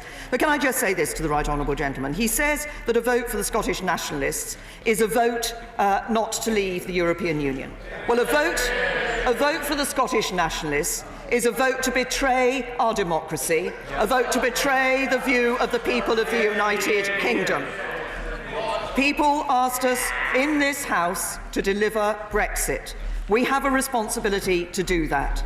The question is how we do that. The Withdrawal Agreement Bill gives the opportunity to debate those issues about how we do that. And I say to the right honourable gentleman that this House should have those debates, come to the decision, stop ducking the issues and get on with the job the British people instructed us to do. Sir John Redwood. What does the Prime Minister say to the many members of the public who think the government should have kept its promise to take us out on the 29th of March, with or without the draft treaty? And what does she say to those millions of angry Leave voters who do not see the agreement as any kind of Brexit, but a lock-in for many, many months with no clear way out? Can I say, with the greatest of respect to my right honourable friend, that what I would say to those voters who expected us to leave on the 29th of March is that the government's position was that we should leave on the 29th of March. The majority of the government benches voted for us to leave on the 29th of March. Sadly, the opposition and some others voted to keep us in at that date. Hilary Benn. Thank you very much indeed, Mr. Speaker. Given that this bill appears to have been sunk even before its publication, the Prime Minister must know that the only way now to break the deadlock, which, as today's terrible news at British Steel shows, is damaging our economy, is to put the choice back to the British people. Absolutely right. So can I urge her at this 11th hour to take that one final step, to change her mind and to say that she will support a confirmatory referendum? Can I say to the right honourable gentleman, as I've indicated in a number of answers to questions this afternoon, I have not changed my view on the issue of a second referendum. I do believe we should be reflecting the views, putting into place the views of the people in the first referendum that took place on this issue. But I recognise there is a strength of feeling in this House on this issue, including from the right honourable gentleman and others particularly on his benches, and that is why it is important that we are able in this House to determine this issue. That is best done through the passage of the bill, through the passage of the Withdrawal Agreement Bill, and that is why I said what I did yesterday. It's why I have said what I have done today on confirming that there will be a vote on a second referendum, whether to hold a second referendum in the Withdrawal Agreement Bill. The government's position will be clear that we don't think it right to hold a second referendum, but it will be for members of this House to be able to come together and to determine that view. And for those who believe there should be a second referendum, to be able to put their case to the House and for the House to come to its decision. Sir William Cash. The Prime Minister tells us that if MPs vote for the Withdrawal Agreement Bill, which we haven't even seen, let alone the amendments that are going to be put down to it, then we would leave the European Union by the 31st of July. How on earth does she know? Because I've been discussing, and business managers have been discussing a timetable for putting this bill through, and the timetable for, obviously, a business motion, programme motion, has to be agreed in this House. But it is very clear, and the result of the determination of the last European Council makes it clear that on the timetable that we would be possible to put through, bringing the bill back for second reading in after the Whitsun recess, it would enable us to do exactly what I said and leave the European Union on 31st of July. Yvette Cooper. Given the awful news about British steel, it's crucial that the government stands up for British manufacturing. The Prime Minister will know that a customs union is immensely important to manufacturing across the North and Midlands, and also that industry needs a long-term deal to support investment. So given the reports coming out of Cabinet yesterday, can she tell us, has the Cabinet ruled out a long-term customs union being part of the future partnership with the EU that they are supposedly going to negotiate after this withdrawal agreement? Have they ruled out a long-term customs union, yes or no?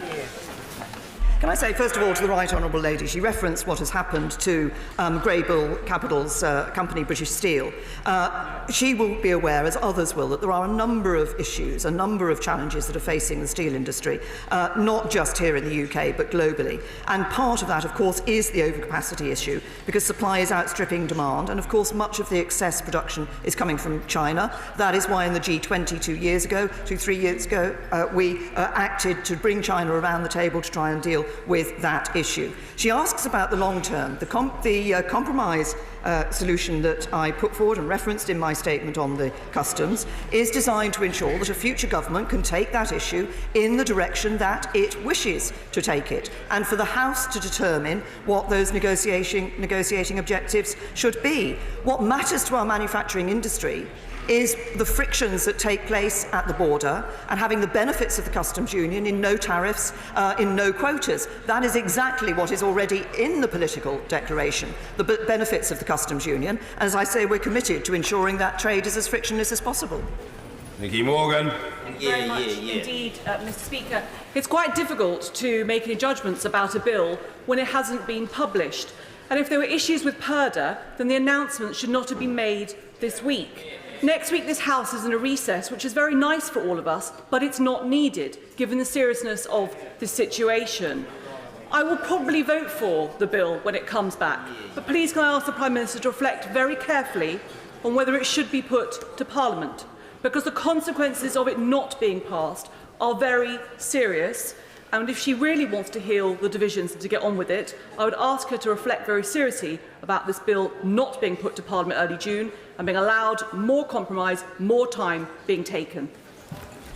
Can I say to my right honourable friend that she is right that if the bill is not passed, then this House will be faced with a very stark choice, and that choice will be whether they go for no deal or whether they go for something which is either revoking Article 50 or a second referendum, with the intention that many have in asking for a second referendum to stop Brexit. And that will be the choice that will face this House, which is why I say, and people talk about the compromises that have been made so far. There are people who are telling me that I have compromised too much in the package that's been put forward. Others who are telling me I have not compromised enough in the package that has been put forward. At some stage, the House has to come together, and we have to go and decide the distance that we will go together in order to deliver Brexit and deliver on what people asked us to do. Mr. Nigel Dodds. Mr. Speaker, the Prime Minister has referred a lot on this statement and yesterday to the new deal, the new Brexit deal, but isn't it a fact that the deal itself hasn't changed? The treaty is as it is, and these are a series of domestic legislative provisions to try to mitigate what is, in some cases, a very bad deal, but won't actually change the Brexit deal itself. And to illustrate that, the alternative arrangements proposal which he has put forward seeks merely to legally oblige the government to conclude its own processes, but would she confirm that there's absolutely no obligation on the European Union to agree alternative arrangements, and indeed the final decision as to whether they accept them or view them as reasonable is entirely a matter for them? It won't even be a matter of objective assessment. If a member state government decides that they'd rather keep us in the customs union, then that's what will happen. There will be no means of getting out of it.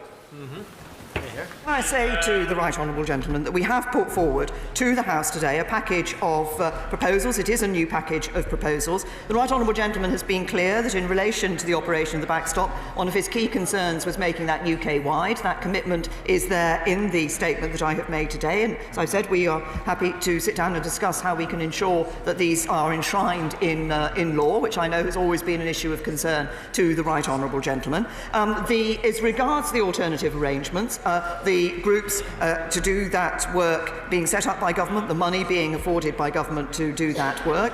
But the European Union were clear, and they have committed themselves in the legally binding commitments that have been made at recent council meetings, that they will also work with us to ensure that those alternative arrangements are in place and are available by end December 2020. In Patterson. Speaker, have the European Union agreed to any changes to the withdrawal agreement which are legally binding in international law? I told you. I have said to my right honourable friend and others on many occasions, and the EU Council has made it clear on many occasions, that they are not reopening the withdrawal agreement. What we have done in the processes that we have that we took through the House up until now, into the most recent discussions with the European Union, is being able to have certain legally binding commitments made by both the UK and the European Union, in addition to the text of the withdrawal agreement, which cover a number of issues that have been of concern to people in this House.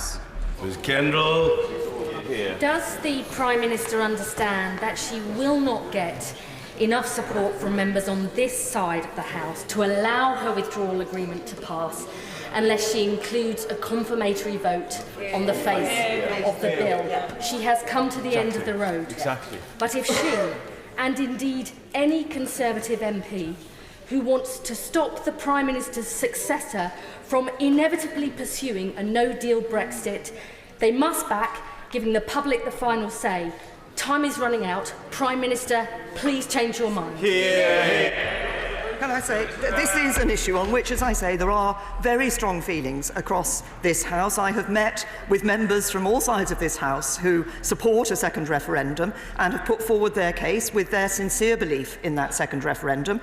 I have a different view. I do believe we should be delivering on the first referendum, but I believe this is, because of the strength of view across this House, on both sides of the argument, it's important that the House has the opportunity properly to consider it in a way that is appropriate, and that is through the withdrawal agreement bill.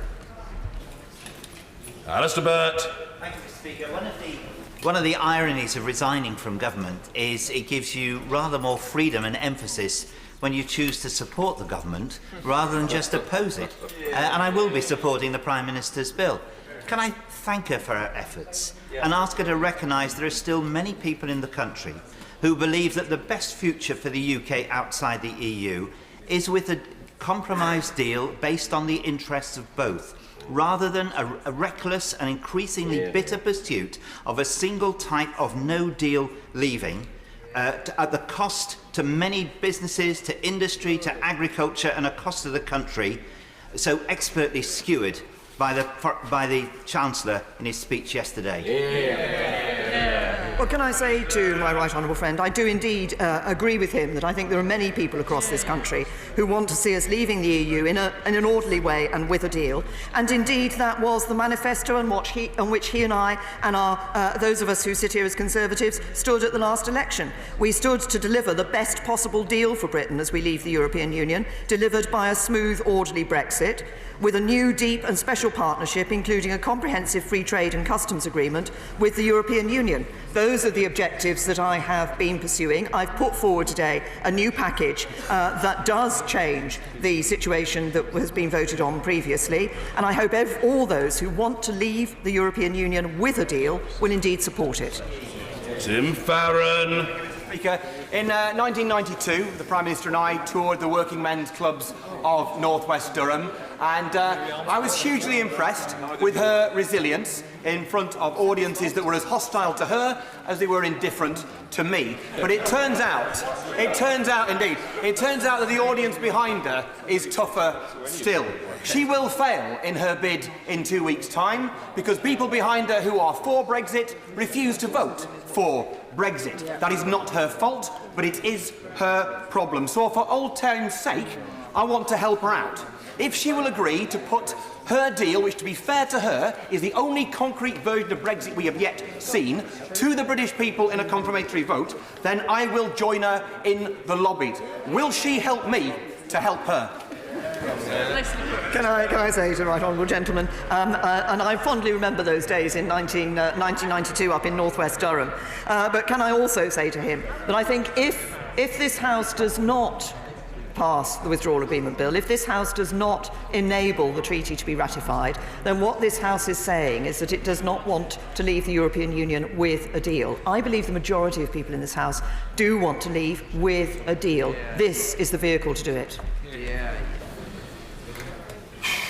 Richard Drax. Speaker, may I correct my right honourable friend on 2 points that she's made today. The first, she said that it was up to the House to decide about a customs union and a second referendum. Can I correct her? It is not up to MPs to decide that. The country decided to leave the EU. It's as simple as that. It's not for the House. And the second point, when she responded to my right honourable friend from Wokingham, she said that we couldn't have left the EU on the 29th of March. The legal position was that we could, but that she, and dare I say, a very heavily Remain cabinet, decided not to take us out. Can I say to my honourable friend that I and my colleagues across government voted to leave the European Union on the 29th of March. We continue to believe that the best way to leave the European Union is with a deal. That is the manifesto on which my honourable friend and I both stood in the last general election, and I believe it's important that we recognise that and that we deliver that for the British people. The point that he makes about whether it is for the House to decide, the British people voted to leave. I have been trying to leave the European Union. I am looking forward to voting a fourth time to leave the European Union in the Withdrawal Agreement Bill. Sadly, opposition members and some of my colleagues have not voted alongside me in that way. But how we do that is a matter for this House, because the deal has to be ratified by this House, and government and this House have to determine what the objectives for the next stage of negotiations are going to be. Now, I've been clear that those negotiations will be taken forward by somebody else leading this government. But what I'm also clear about is you can't get on to those second stage of negotiations until you get over the first stage. That's what the bill's about. George Howard. Speaker, the Prime Minister's statement referred rightly to the need to avoid the risks that are inherent in the Brexit process.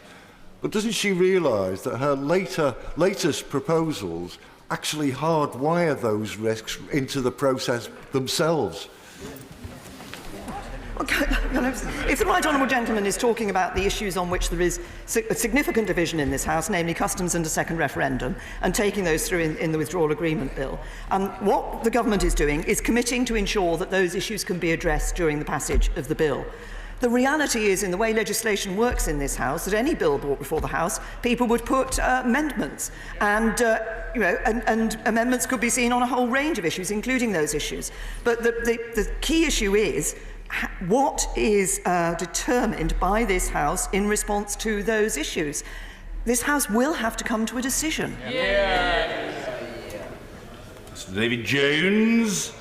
Speaker, on the basis of the negotiations thus far, what arrangements alternative to the Irish backstop does my right honourable friend consider are most capable of agreement? Well, a set of proposals have been put before the European Union, which have a number of elements in them, bringing together both technological approaches, some of which can be, I think, improved as we see technology developing, but also the key issues that have been for debate so far and discussion so far are those around elements of the derogation from EU law, which would be necessary in order to enable the alternative arrangements to provide for the no-hard border in the way that both sides intend it to do. Ms. Savile-Roberts. With respect, the Prime Minister is asking us to put our faith in her deal as, frankly, authority is slipping from her grasp with every passing hour. The Tories have had 3 years to agree a deal among themselves, including weeks of full-on collaboration with Labour, yet there's no guarantee she'll be in a place to bring this bill back next month. How, therefore, can we believe there's any guarantee of a people's vote when she cannot even bring herself to put it on the face of the bill? Well, can I say to the Right Honourable Lady, she and I have a different view on the issue of a second referendum, but what I'm saying is that that is an issue which we will make sure that this House is able to determine. The Right Honourable Lady wants to ensure there's a people's vote, but it will be for this House to decide whether or not. Now, it's already been rejected by this House, but it will be for the House to come to a decision on that issue and the House to accept that decision. Vicky Ford. Thank you, Mr. Speaker. We cannot continue to leave our country in this uncertainty. This has to stop. The whole House needs to stop saying no to everything on the table just because it's not our favourite dish. The EU negotiations, actually, they need to stop saying no to every time we have an issue as well. But we have to end this uncertainty. If we vote for this bill, we can move on and the discussions on the next stage can start. But, Prime Minister, what happens if we say no again? My honourable friend is absolutely right that we do need to be able to move on, and we can move on while respecting the wish of the British people by taking this bill through, by ensuring that we ratify and that we leave the European Union. If this House chooses not to take this bill forward, then it is facing itself with a choice as to whether it wants no deal or no Brexit. That is the choice that will be available to people in this House. I still believe there's a majority in this House that want to deliver on the referendum result, but to do so with a deal. This is the bill that enables that to happen. Chukaramuna. Mr. Speaker, it's clear that the House is going to reject the Prime Minister's deal for a fourth time, and she's indicated that she will then set out a timetable for her departure. She's also just said that there's no mandate here to leave without a deal or indeed the country. So with regard to that timetable, if it is the case that a change in Prime Minister occurs near the end of October, leaving her successor no time to negotiate a further extension, will she herself request a further extension before the September recess to stop us leaving with no deal? I'm afraid the honourable gentleman knows, I'm sure, my answer to that, which is if he really wants to ensure that we do not leave the European Union without a deal, then the best way is to agree a deal, and that is the bill. Richard Graham. It's the saddest irony that those of my colleagues who most want to leave the European Union have so far frustrated us from doing so by voting with Labour and the Scottish Nationalists. And the Prime Minister is quite right to highlight the dangers of Parliament not supporting the Withdrawal Agreement Bill the day before the European elections, which none of us on this side wanted to happen. Does she agree with me that the superficially seductive line from the Brexit Party, just leave on WTO terms, holds enormous dangers, above all for our farmers and for our manufacturers, and that this line would in fact cause the breakup of the United Kingdom? Can I say to my honourable friend that he is absolutely right, particularly in the point that he makes about the dangers of a no-deal Brexit for the future of the United Kingdom, and that is a main concern and a key concern that I have in relation to that issue. But it is also, I think, surprising to see some of those who, at the time of the referendum, at the time of encouraging people to leave, were talking about leaving with a deal, about being like Norway, about accepting those sorts of restraints on the ability of the United Kingdom, now not being willing to accept what is a good deal for the UK, what enables us to ensure that we can leave with a deal that is good for the future of the UK. When people come to vote at the European elections tomorrow, they have an opportunity to vote for a party that not only believes in delivering Brexit, but can do it, and that is the Conservatives. Joanna Cherry. Thank you, Mr. Speaker. The Prime Minister has said that this 10-point offer was framed after listening to the devolved administrations.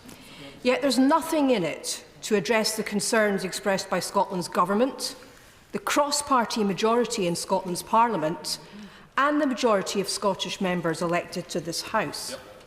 Now that her days of sneering at the democratically elected representatives of voters in Scotland are nearly at an end, does she concede that her successor will need a more intelligent approach to Scotland than she has felt able to adopt. Can I say to the Honourable Lady, we have consistently engaged with the Scottish Government, we have consistently engaged with the Welsh Government throughout these discussions and negotiations that we've had in relation to our future in the European Union. But can I also say to the Honourable Lady that what is important is that we all recognise the responsibility that we have to deliver on the vote that took place in 2016, Well, can I say to the Honourable Lady, she says she doesn't have that responsibility. She is an elected member of this House, and she has a responsibility in the votes that she casts. She has said consistently that she doesn't want us to leave without a deal.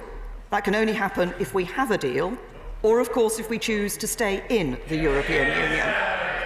She says that we have not listened to the Scottish Government. What the Scottish Nationalists have made clear at every stage is that they wish to revoke Article 50, they wish to go back on the referendum result of 2016, and they wish to keep the United Kingdom in the EU. The majority of the British British public do not want that. They want a party in government, and they want parliamentarians in this House to deliver on what they asked us to do.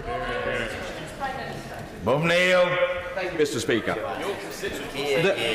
The Prime Minister rightly referred in her statement. This is a most extraordinary situation. The honourable gentleman is seeking to ask a question, and he's been effectively heckled and prevented in a seemly way from doing so by the chuntering from a sedentary position in pursuit of Scottish tribal warfare by the honourable member. Calm yourself, man.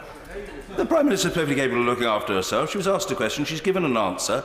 There can be differences of opinion and interpretation as to what is the responsibility of a Member of Parliament, and those issues have been aired. The honourable gentleman hasn't in any way benefited the mix by his disorderly chunter. Mr Bob Neal. Yeah. Thank you, Mr. Speaker.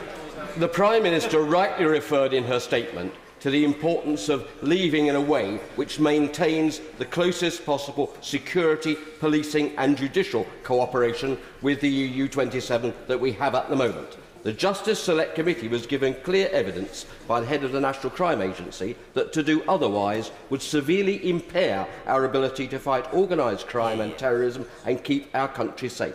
Does she agree that to fail to leave without a deal, to fail therefore to pass the only available means of leaving with a deal, will be to put the security of the country at risk, and that is not something that any member of this House responsibly could contemplate doing?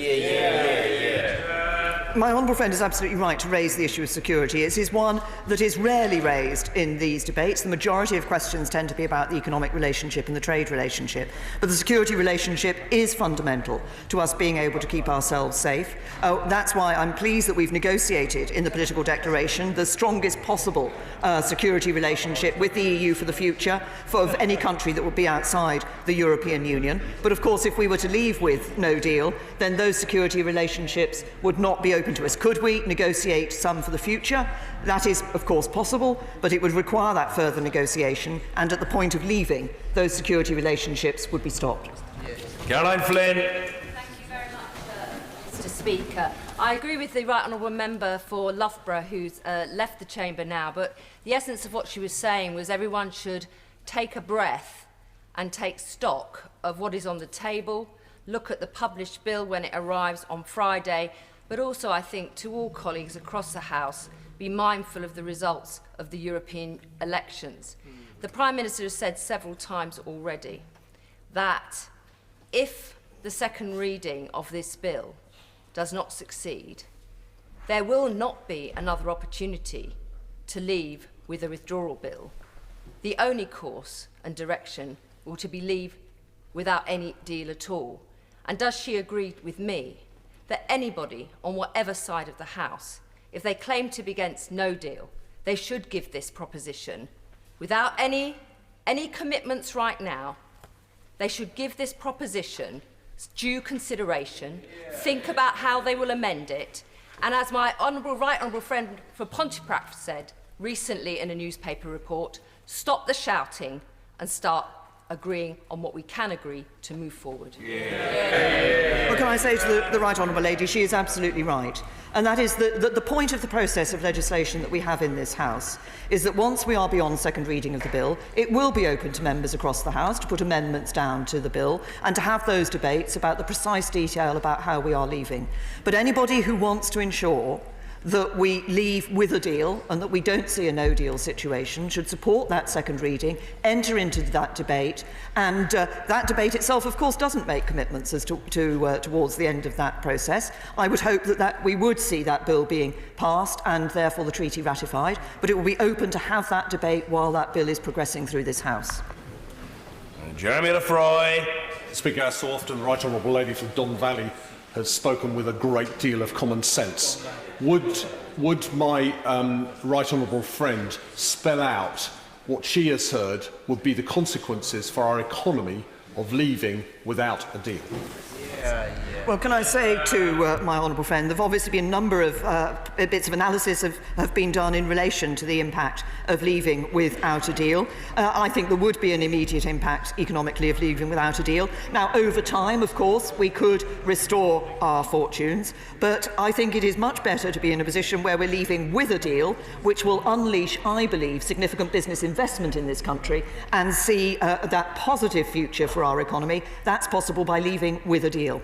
Pat McFadden. Mr. Speaker, I've been listening to the Prime Minister respond to several questions about the consequences of no deal.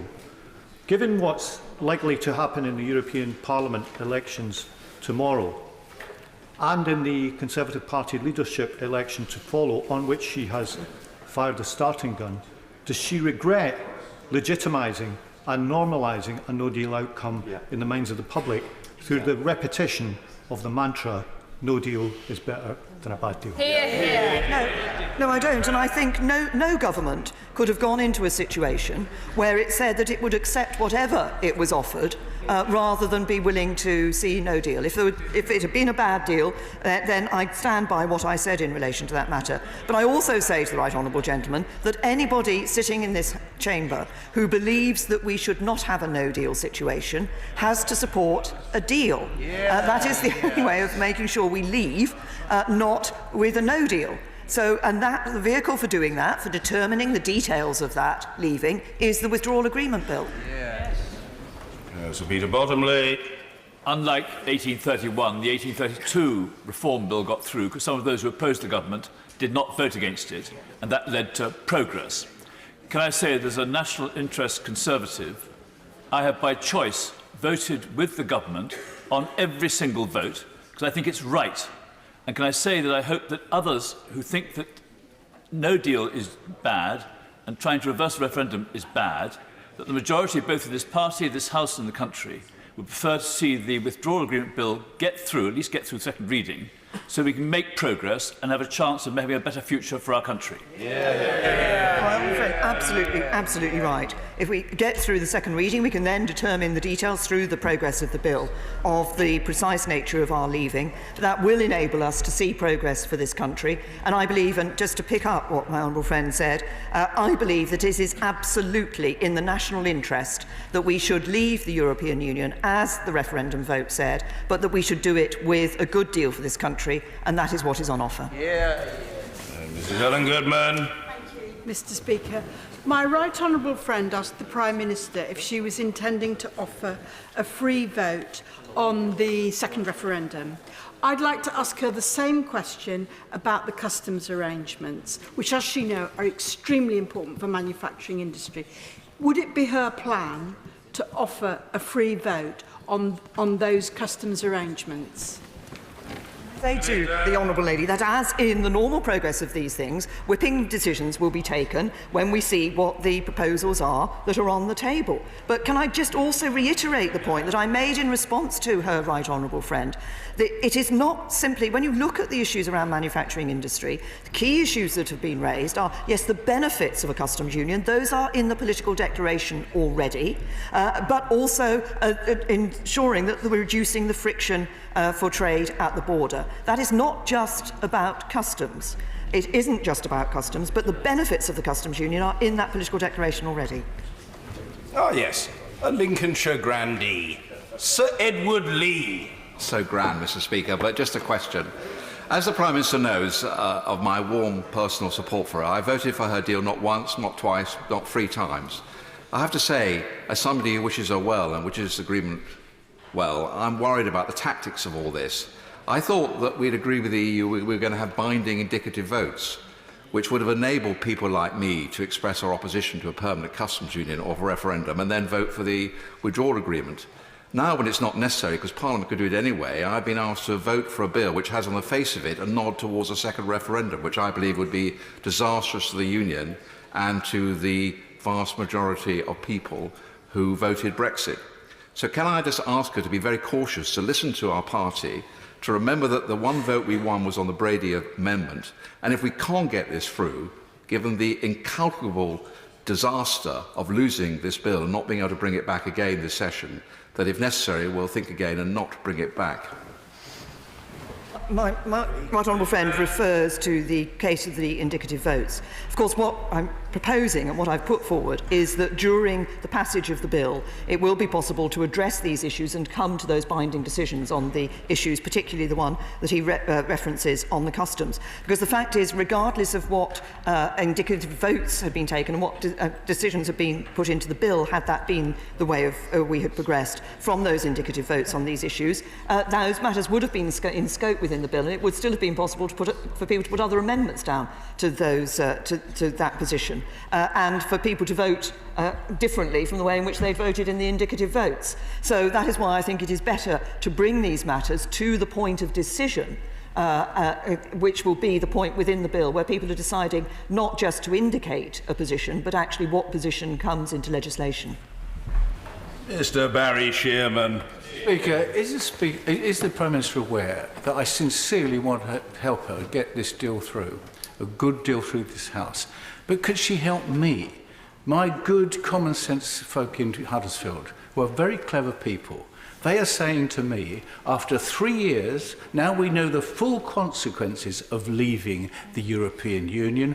Why can't they have a chance to say what they think of the deal once it comes out of this House? Can I say to the right honourable gentleman that, I mean, obviously I've responded to similar points from his honourable and right honourable colleagues already this afternoon. But the point is that it will be possible within the debate on the withdrawal agreement bill, and even the right honourable gentleman wants to put a decision back to the people. Of course, it has to have a deal, as I think he indicated at the end of his question. To do that, that means getting the withdrawal agreement bill through. But it will be possible for the House to determine within that withdrawal agreement bill its position on this matter. The House has, as he will know, rejected a second referendum on a number of occasions already, but at the point at which it takes that decision within the bill, I think it will be making that decision in a different environment. But as I say, my position continues to be that we should deliver on the first referendum.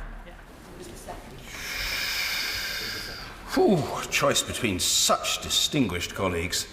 Mr. Jacob Rees-Mogg. Thank you, Mr. Speaker. My right honourable friend must have noticed the response in this House and the response overnight to her statement. In proposing this folderol, is she going through the motions, or does she really believe in it? Can I say to my honourable friend, I don't think I would have been standing here at the dispatch box and be in receipt of some of the comments that I've been in receipt of from colleagues on my own side and across the House if I didn't believe in what I was doing. I'm doing it because I genuinely believe it is in the national interest for us to leave the European Union with a deal. The only way to get a deal through is to get a withdrawal agreement bill through this House. There are issues this House disagrees on, and I believe those issues should be put to the House, and the House will determine those issues. And it will be at that point that this House and all members of this House will have to come to some decisions. At the moment, it has been possible through indicative votes to give indications, but actually they haven't been decisions that will be put into legislation. When the time comes to look at this matter, these will be decisions about what should be going ahead in terms of the government's position on this issue and what should be in legislation, and people will not be able to duck the issues. It will be necessary to come to agreements. Well, the honourable gentleman doesn't need to chunter from a sedentary position like that. He's a very illustrious representative of Huddersfield. But the honourable gentleman for North East Somerset has just used a noun which I hazard a guess has probably not been used on any other occasion in this Parliament, or if it has, only by the honourable gentleman. Because he's got a big dead council.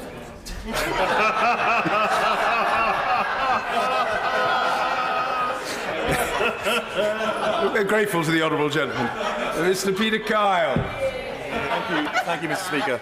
What I welcomed most about the statement yesterday was its change in tone, markedly different from the ones that had gone before.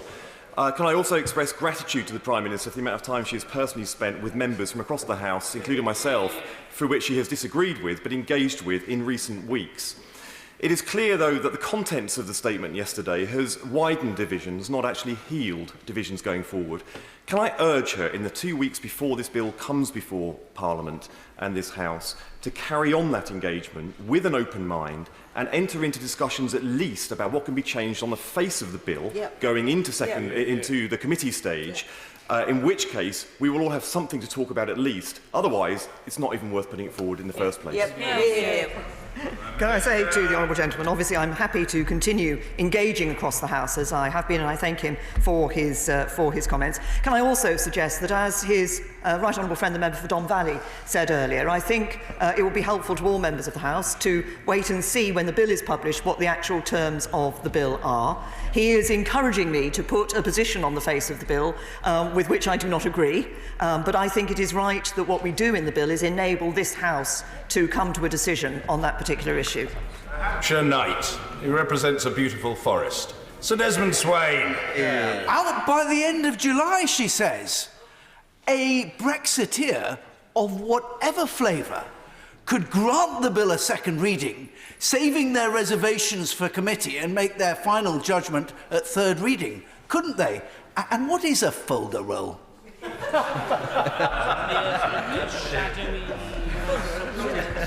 Well, I think there are different definitions. A showy and useless item, allegedly, or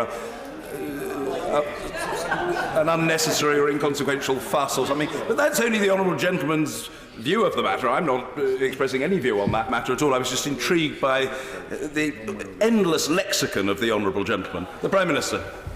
Thank you, Mr. Speaker. And I have to say, I think when our honourable friend, the member for North East Somerset, used that word, he was not intending it to be complimentary about the package that the government has been put forward. Now, my right honourable friend is absolutely right, of course, for the bill to get through, for it to be ratified, for the treaty to be ratified, for us to be able to leave at the end of July.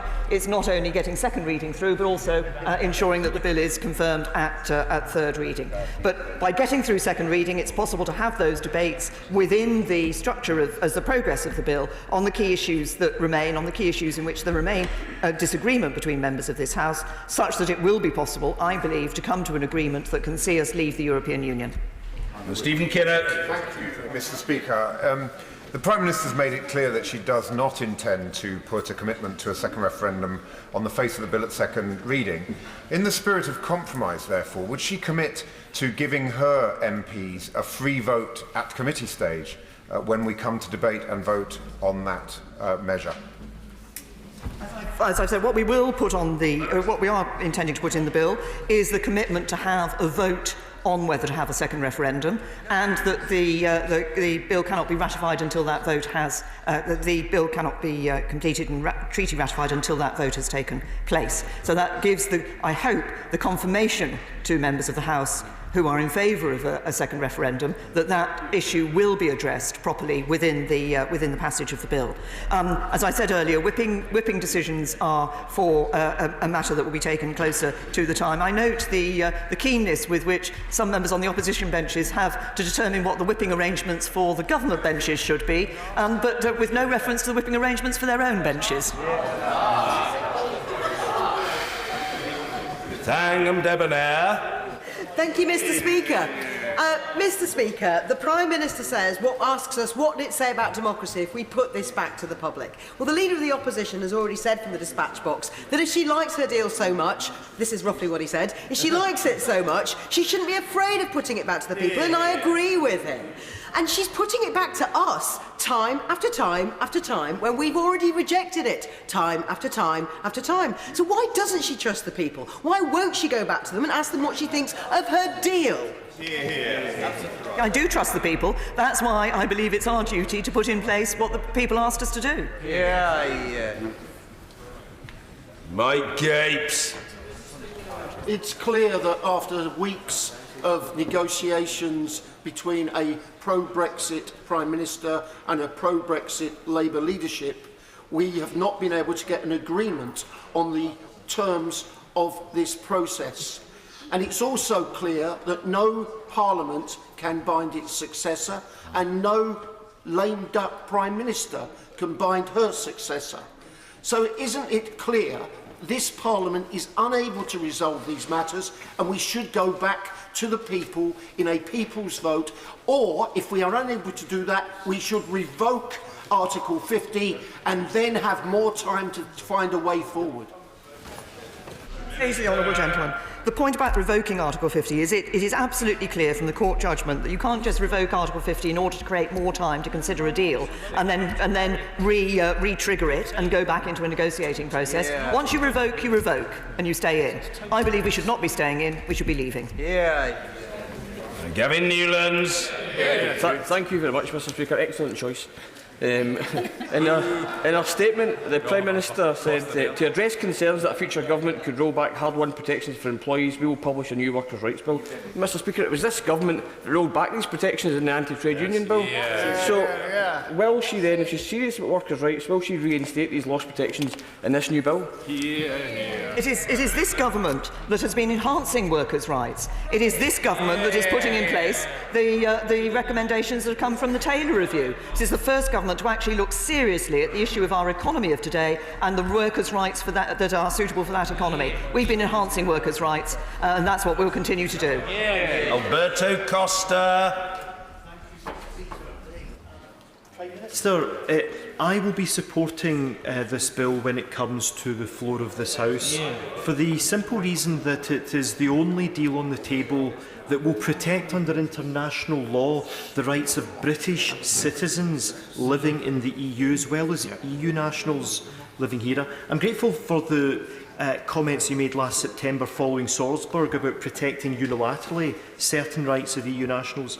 I regret that there was no mention of British citizens in your statement. What message do you have to British citizens living in the EU? Well, the message I have is a consistent one, which is that we have certainly been working for their interests as well as the interests of EU citizens living here in the UK. That's why I'm pleased to see the reciprocity we were able to achieve in the withdrawal agreement, and that's an important part of the withdrawal agreement and therefore the withdrawal agreement bill.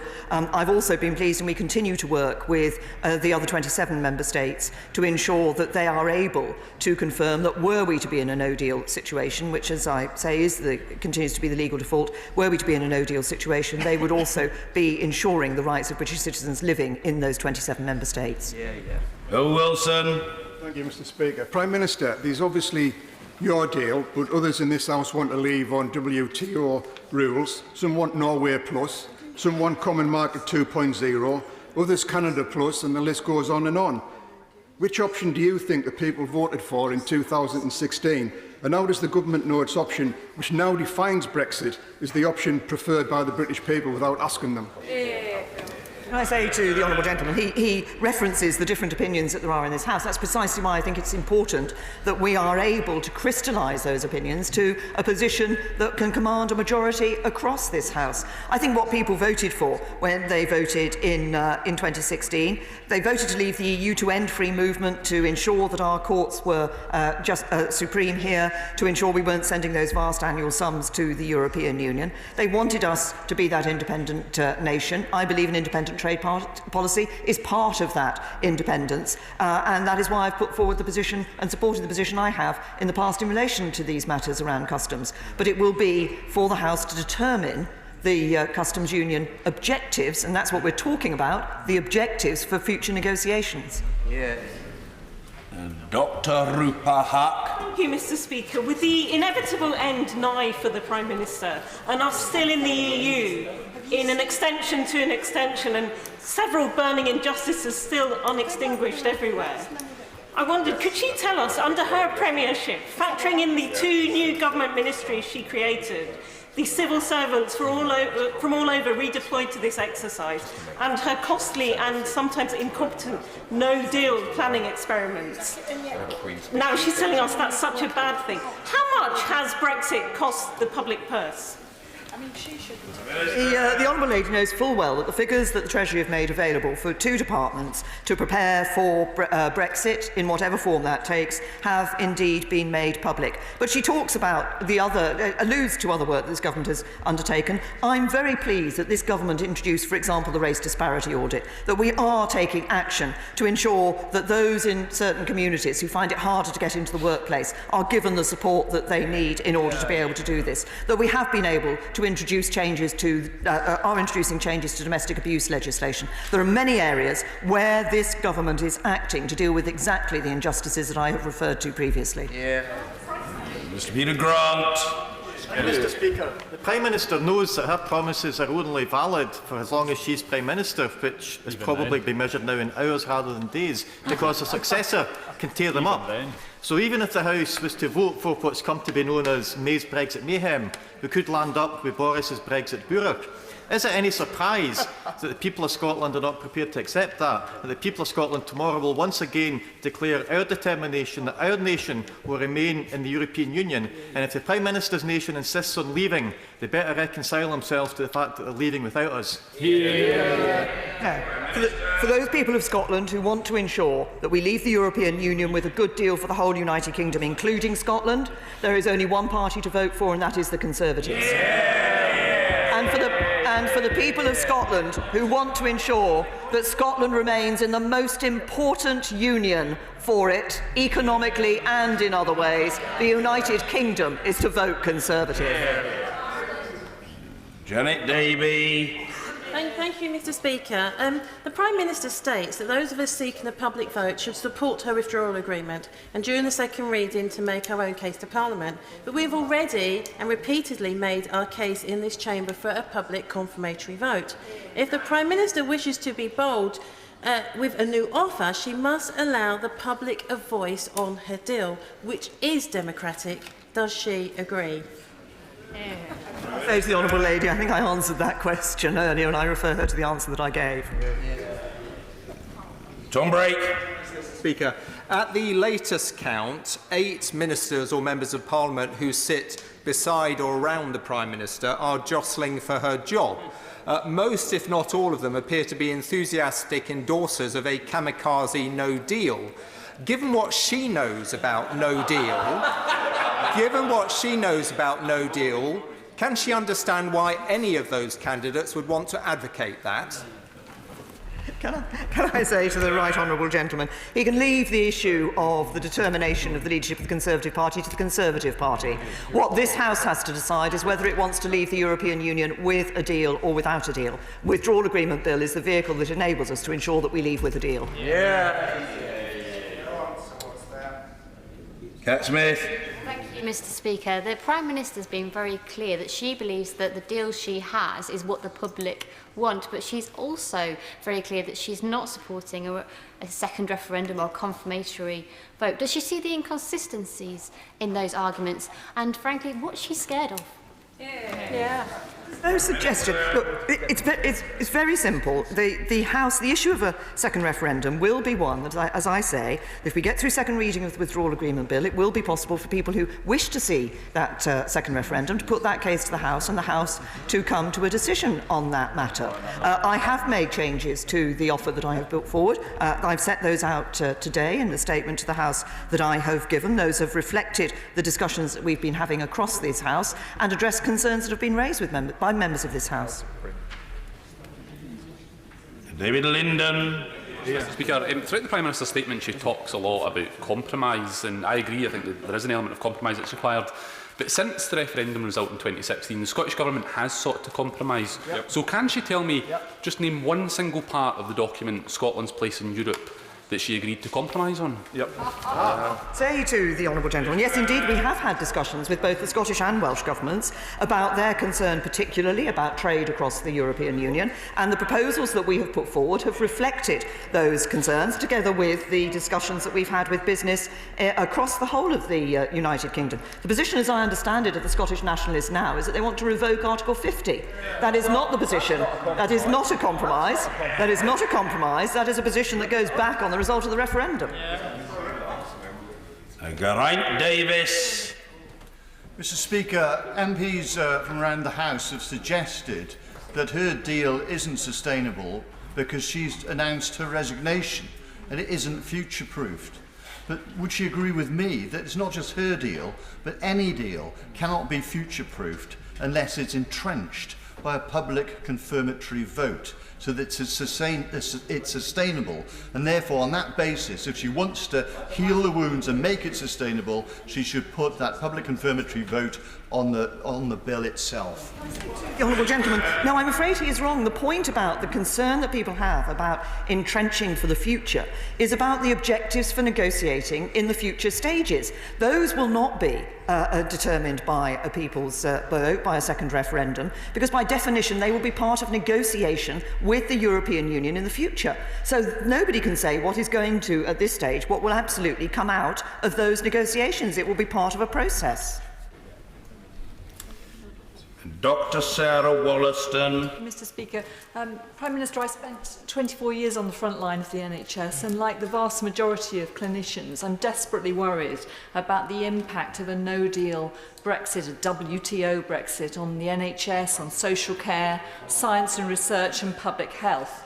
And I really want to help the Prime Minister get her deal across the line if it's subject to a confirmatory vote, because I don't believe it has the consent even of the loudest voices for Brexiteers, let alone constituents across this nation.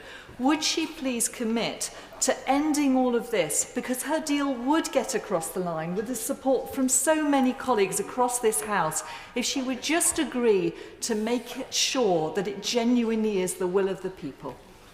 Can I say to the honourable lady that if she wants to ensure that we are not leaving without a deal, and she wants to press the case for a second referendum, then the way to do that is to vote for second reading of the Withdrawal Agreement Bill, and then during the progress of that bill we'll be able to have that debate about a second referendum, and indeed about other issues on which there is disagreement across this House, and come to a determination on them. That is the proper process to follow. It's the process that enables this House to take that decision. Rachel Maskell. Mr. Speaker, the reality is that we're getting the same withdrawal agreement coming back, which has already been rejected 3 times, with some additional domestic legislation which the government could have brought forward on things like workers' rights over the last 9 years. The political reality is that the Prime Minister's deal is not going to pass in this House unless there is a guarantee of a second referendum. So why is the Prime Minister willing to risk her deal as opposed to reaching this compromise? What I want to see is this House voting that we will leave the European Union with a deal. I have compromised, I have moved on the issues that have been raised as concerns by members across this House. There are 2 elements of the deal with the European Union, the withdrawal agreement and the political declaration. We've made clear we'll be seeking changes to the political declaration to reflect the package that I have put to the House today. I believe that it is important for this House to make decisions on this matter and to ensure that we can deliver on the result of the 2016 referendum, but to do it with a good deal. Anna McMorrin. Thank you.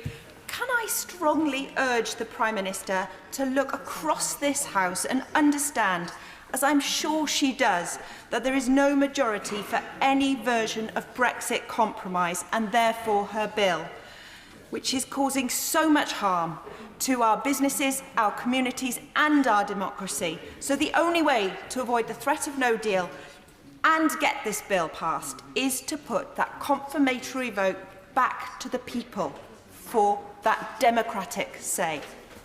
Can I say to the honourable lady, she talks about the impact of the situation we're in on British business. And yes, uncertainty is never good for business. Business always wants to have the certainty of knowing the way forward. But what she is proposing will not remove that uncertainty from British business. It will increase... No, I'm sorry to the Honourable Lady. It will increase the period of uncertainty for the British people. Anything that extends the point of decision-making actually increases that uncertainty and leaves us for a further period of time. But it will be for this House. If the Honourable Lady is certain of her arguments, she should not be worried about the House having the opportunity to hear those arguments and make a decision. Stevens. Thank you, Mr. Speaker. Can the Prime Minister confirm, given that she's indicated she'll publish a new workers' rights bill, whether that the publication of that bill is reliant on the withdrawal agreement bill being passed? Because it seems to me that the House could decide to pass this bill, the workers' rights bill, and not the withdrawal agreement bill. Could she also say how it would work in practice? And I'm thinking specifically on rights for workers in the gig economy, where Europe seems to be offering better and stronger protections than those that our government has proposed in relation to the Taylor report. Can I say to the Honourable Gentleman, what will happen is that the withdrawal agreement bill will be published, the draft workers' rights bill will be published, and we see these progressing in tandem. Alex Sobel. Speaker, the Prime Minister's repeatedly talked about having a democratic mandate. However, the ICO found repeated data breaches of Cambridge Analytica's Work for Vote leave, and Chris Wiley, the Cambridge Analytica whistleblower, said, if we allow cheating on democratic process, what about next time? What about time after that? This is a breach of the law, this is cheating, this is an irreversible change to the constitutional settlement of this country. And doesn't she really need a democratic mandate for this withdrawal agreement, considering how tampered and damaged the campaign was in the last referendum? Well, can I say to the Honourable Gentleman that he refers to issues in relation to the conduct of the last referendum. Of course, the Electoral Commission took a number of issues, have taken a number of issues to and acted on a number of those issues. But if we look across at what has happened, we saw one of the most significant exercises in democracy in our history from people who came out to vote on the referendum. And can I actually say that what he's saying is that you can't actually trust the British people to exercise their vote according to their judgment and their instincts. I believe that's what the British people did, and we should listen to them. Neil Gray. Thank you, Mr. Speaker. Yesterday, in her prequel to this statement, the Prime Minister referred euphemistically to the devolved lock that was to come as forward as part of this bill. But her comments didn't stretch as far as whether legislative consent would be required by the devolved administration. So can the Prime Minister confirm that she accepts that legislative consent will be required by this bill, and that she will accept the mandate that is given to her from the Scottish Parliament as to whether or not they will grant legislative consent for this bill?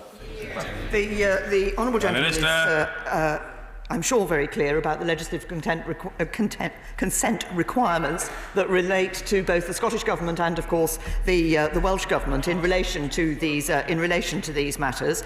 But, of course, I'm well aware that the Scottish Government has made clear that they don't want to give legislative consent to matters that are put forward in relation to this matter. But we will be discussing with the Scottish Government what we were discussing with the Scottish Government when the time comes.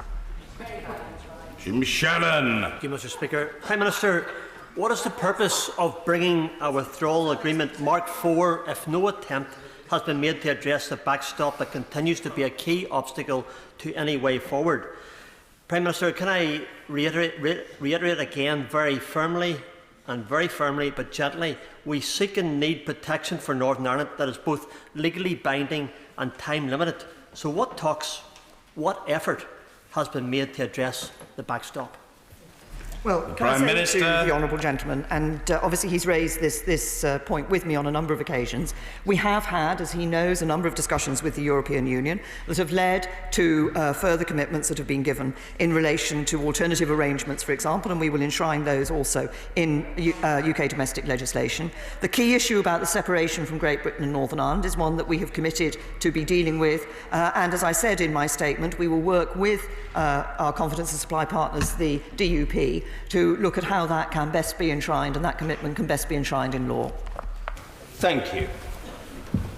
Order. Statement, the Secretary of State for Business, Energy and Industrial Strategy. Secretary Dr. Greg Clark.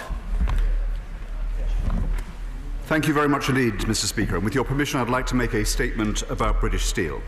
It was announced this morning that the Court has granted an application by the directors of British Steel to enter an insolvency process. Control of the company will now pass to the official receiver, an employee of the Insolvency Service, who will run a compulsory liquidation. The official receiver has made clear that British Steel employees will continue to be paid and employed, and the business will continue to trade and supply its customers whilst he considers the position of the company. In fact, employees were paid early, with the May payroll being run yesterday, through cash being advanced by the company's lenders. As the House will recall, I made a statement on the 1st of May, setting out details of a bridging facility that the government agreed to provide to ensure that British Steel was able to meet its obligations under the EU emissions trading scheme, which fell due on the 30th of April. The government provided the facility to purchase allowances worth £120 million against the security of 2019 ETS allowances, which are currently suspended pending ratification of the withdrawal agreement. Without this facility, British Steel would have faced a financial pressure of over £600 million, the ETS liability plus a £500 million fine. This would not only have placed British Steel into an insolvent financial position, but the charge attached to its operational assets would have been likely to prevent any new owner from acquiring these assets in the future. This transaction demonstrated the government's willingness and continuing willingness to work closely with all parties to secure the long-term success of this important business. Following this agreement, the government has worked intensively with the company for many weeks to seek solutions to the broader financial challenges that it has been facing. The government and individual ministers can only act within the law, and this requires that any financial support to a steel company must be made on a commercial basis. In the case of the ETS facility, this was based on the security of future ETS allowances. In order to provide liquidity to the business in the face of its cash flow difficulties, the government was willing to consider making a cash loan to the company and worked hard to investigate exhaustively the possibilities of this. However, the absence of adequate security, no reasonable prospect that any loan would have been repaid, and the shareholder being unwilling to provide a sufficient cash injection itself, meant that this did not meet the required legal tests. I'm placing in the library of the House the accounting officer's assessment of these proposals, drawing on professional and legal advice, which concludes, and I quote, "It would be unlawful to provide a guarantee or loan on the terms of any of the proposals that the company or any other party has made, or any others that we have considered. You must note that such an offer cannot be made legally, and that by making it you would be in breach of the ministerial code." The insolvency removes Grable from the day-to-day control of British Steel. Given the government's willingness to help secure British Steel's future, demonstrated in the ETS facility, and the discussions that have taken place in recent weeks, the government will work closely with the official receiver and prospective new owners to achieve the best possible outcome for these sites. The government has provided an indemnity to the official receiver, who is now responsible for the operations. We will take every possible step to ensure that these vital operations can continue, that jobs are secured, and that the sites at Scunthorpe, Skinning Grove and on Teesside continue to be important centres of excellent steelworking. During the days and weeks ahead, I will work with the official receiver, the special managers, and with the British Steel support group of trade unions, management, suppliers, customers and the local communities to pursue remorselessly every possible step to secure the future of these valuable operations. Mr. Speaker, this is a very worrying time for everyone associated with British Steel. Each one of British Steel's sites has a proud record of steelmaking excellence, and I'm determined to see it continue. Britain and the world will continue to need high-quality steel, and British Steel is amongst the best in the world. Today is a very big setback for these operations, but it is far from being the end, and we will take every step possible to secure a successful future for these vital assets, both people and plant. Thank you. Rebecca Long-Bailey. Thank you, Mr. Speaker, and I thank the Secretary for advance sight of his statement. This is indeed very worrying news for the workers, their families and the communities who rely on British Steel directly in Scunthorpe, Skinninggrove and Teesside and all the way through the supply chain. At least 25,000 people will have been worried sick this morning, wondering if they'll have a job next time, this time next week. As the Secretary knows, however, the sector is critical to our manufacturing base and is strategically important for government, from procurement, from rail, all the way through to defence. It's imperative, therefore, given that the government now has some degree of control via the official receiver, that this business is stabilised and confidence is given to customers, workers and businesses right across the supply chain. The message from government today must be that British Steel is one of the linchpins of our industrial strategy, and to that end it will move heaven and earth to ensure business as usual continues. Now, it's reported that owners Greybull Capital were asking the government for a loan of £30 million. The Shadow Minister for Steel asked for more information yesterday, but we were given none. Can the Secretary confirm today what the asks of British Steel were in the negotiations? Were they just the reported £30 million, or was that part of a wider package of measures to support steel production? I welcome the publication of the Accounting Officer's assessment, but can the Secretary confirm Greybull Capital's reasoning for asking for a loan whilst reportedly being unwilling to put money on the table and simultaneously investing over £40 million in a French steelworks last week? The Secretary of State has said in his press statement today that he will pursue remorselessly every possible step to secure the future of the valuable operations in sites at Scunthorpe, Skinninggrove and on Teesside. And I welcome this. I also welcome the indemnity he's referred to. But can he outline exactly what other possible steps he will be pursuing in the coming days? Do they include bringing British Steel into public ownership, as Unite the Union and the Labour Party have called for? Do they include discussions with other interested stakeholders to examine options for saving the company, including with Network Rail, who procures 95% of their rails from the Scunthorpe site? It's clear, Mr. Speaker, we simply can't countenance warm words and no real action, as was the case with the SSI Steelworks almost 4 years ago. The truth of the matter is that the cost of British Steel collapsing is far greater than any short-term outlay the government must make now. The Institute for Public Policy Research has estimated that British Steel's collapse could lead to £2.8 billion in lost wages, £1.1 billion in lost revenue and extra benefit payments, and reduce household spending by £1.2 billion over 10 years. This is a significant economic disturbance if the Secretary would like to dust off his state aid handbook. We know Network Rail sources 95% of their rails from Scunthorpe. Last year, Network Rail signed a £200 million contract with the company. The loss of this supply could have serious consequences for Network Rail's cost base and the quality of the steel used to maintain and upgrade the British rail network. Notwithstanding the great commitment by Network Rail to British Steel, however, we also know the government's wider public procurement of UK steel has been disappointing, with only 43% of steel used in government projects traced to firms based in the UK, according to UK Steel Analysis.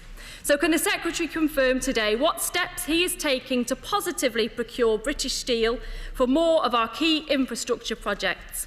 And finally, Mr. Speaker, there is no doubt that the UK steel industry is in a difficult place. Uncertainty about future trade with the EU and the dangling prospect of no deal are having a severe impact. Domestic issues like uncompetitive electricity prices, business rates and lack of support for steel in the so-called industrial strategy are also undermining the sector's ability to compete. But UK Steel has a proud history in the UK, and there is no reason why this cannot continue. So the ball is in the government's court. They can take action now to save British Steel and support the wider industry, or they can accept that their legacy will yet again be industrial decline. On this side of the House, we know what side of history we want to be on, and I hope the Secretary wants the same thing. Secretary of State. I'm grateful to the Honourable Lady for the spirit in which she approached her response to the statement, recognising that there is a total common purpose across both sides of the House to provide the confidence for new investors to be able to take on these assets. And all of us, wherever we are in this chamber, want this to be a change of ownership rather than something that is a stop when it comes to steel production. Because she's right to refer to SSI, and she will recall, and her colleague from Middlesbrough will recall sitting next to her, the situation in Chorus that took place in 2010. One thing that we know about steel assets is that they're not like other kinds of facilities, that once they close, it is very difficult for them to come back into life. So it seems to me that we have a special responsibility to make every effort to ensure that there's no interruption whatsoever in the production. And that is my purpose, and I see it reflected in what she said. I agree with her about the strategic importance of steel. It's a strategic opportunity as well, because the world, this country and the world, is always going to need steel, and British steel is amongst the best in the world, and so we should be looking to supply it. I think my commitment has been demonstrated in the move that I made to provide £120 million to make sure not only that that liability was addressed under the ETS, but crucially that if we hadn't have removed that liability, it would have hung over the assets, preventing any new partner from taking them on. She asks about the reports of the 30 million facility. The assessment of the accounting officer gives more information on this. In fact, that 30 million was not for a permanent refinancing of British Steel. That was for a contribution to an administration only. And the assessment was that the contribution from all parties would not be enough to withstand the cost requirements during that administration. But she will understand, and she will see very clearly laid out the assessment of the proposals that were given. I have been exhaustive in pursuing over many weeks now possibilities with British Steel. She, if she's in government, will find that you're obliged to follow the ministerial code. You're not allowed to make a decision that would be illegal. Immensely frustrating though it is, I would much preferred to have given the opportunity of this loan rather than go the route that it has. But that is the requirement, and there is no possibility of setting that aside. In terms of the motivation of Greybull in investing its cash in other facilities in France, well, one of the requirements in the case of any company failure is that the official receiver conducts an investigation into the reasons for the failure and what the lessons to be drawn from that will be. I very much look forward to the official receiver's report into that, and I dare say the chair of the Select Committee may, on behalf of her colleagues, want to inquire very closely into this. In terms of new possibilities, there are buyers that have already made contact, I understand, and she is right that important stakeholders like Network Rail, who've been very supportive in recent weeks and have pledged to continue to be supportive, will work together. That's why I have made an invitation to everyone with an interest in this, including colleagues on both sides of the House, to work together so that we can make a demonstrable and clear case that the cross-party, House of Commons consensus that takes place, that reflects the importance of the steel sector, is available to any new investor. And finally, I agree with the assessment that she makes, pointing to the reports that she mentions, that the consequences are not just for the workforce or even those in the supply chain, vitally important though they are. They're for whole communities and indeed the country, which furthers my resolve that I know she shares to do everything we can during the days and weeks ahead to make sure there is continuity in these operations.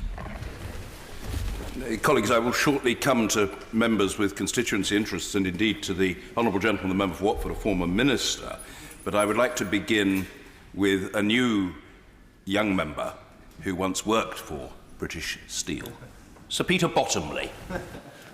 Mr. Speaker, it was a time ago, quite some time ago, but it was the British Steel Corporation rather than the old Appleby Frodingham United Steel plant we're discussing today. Can I put to my right honourable friend that we ought to go on following his non-partisan line.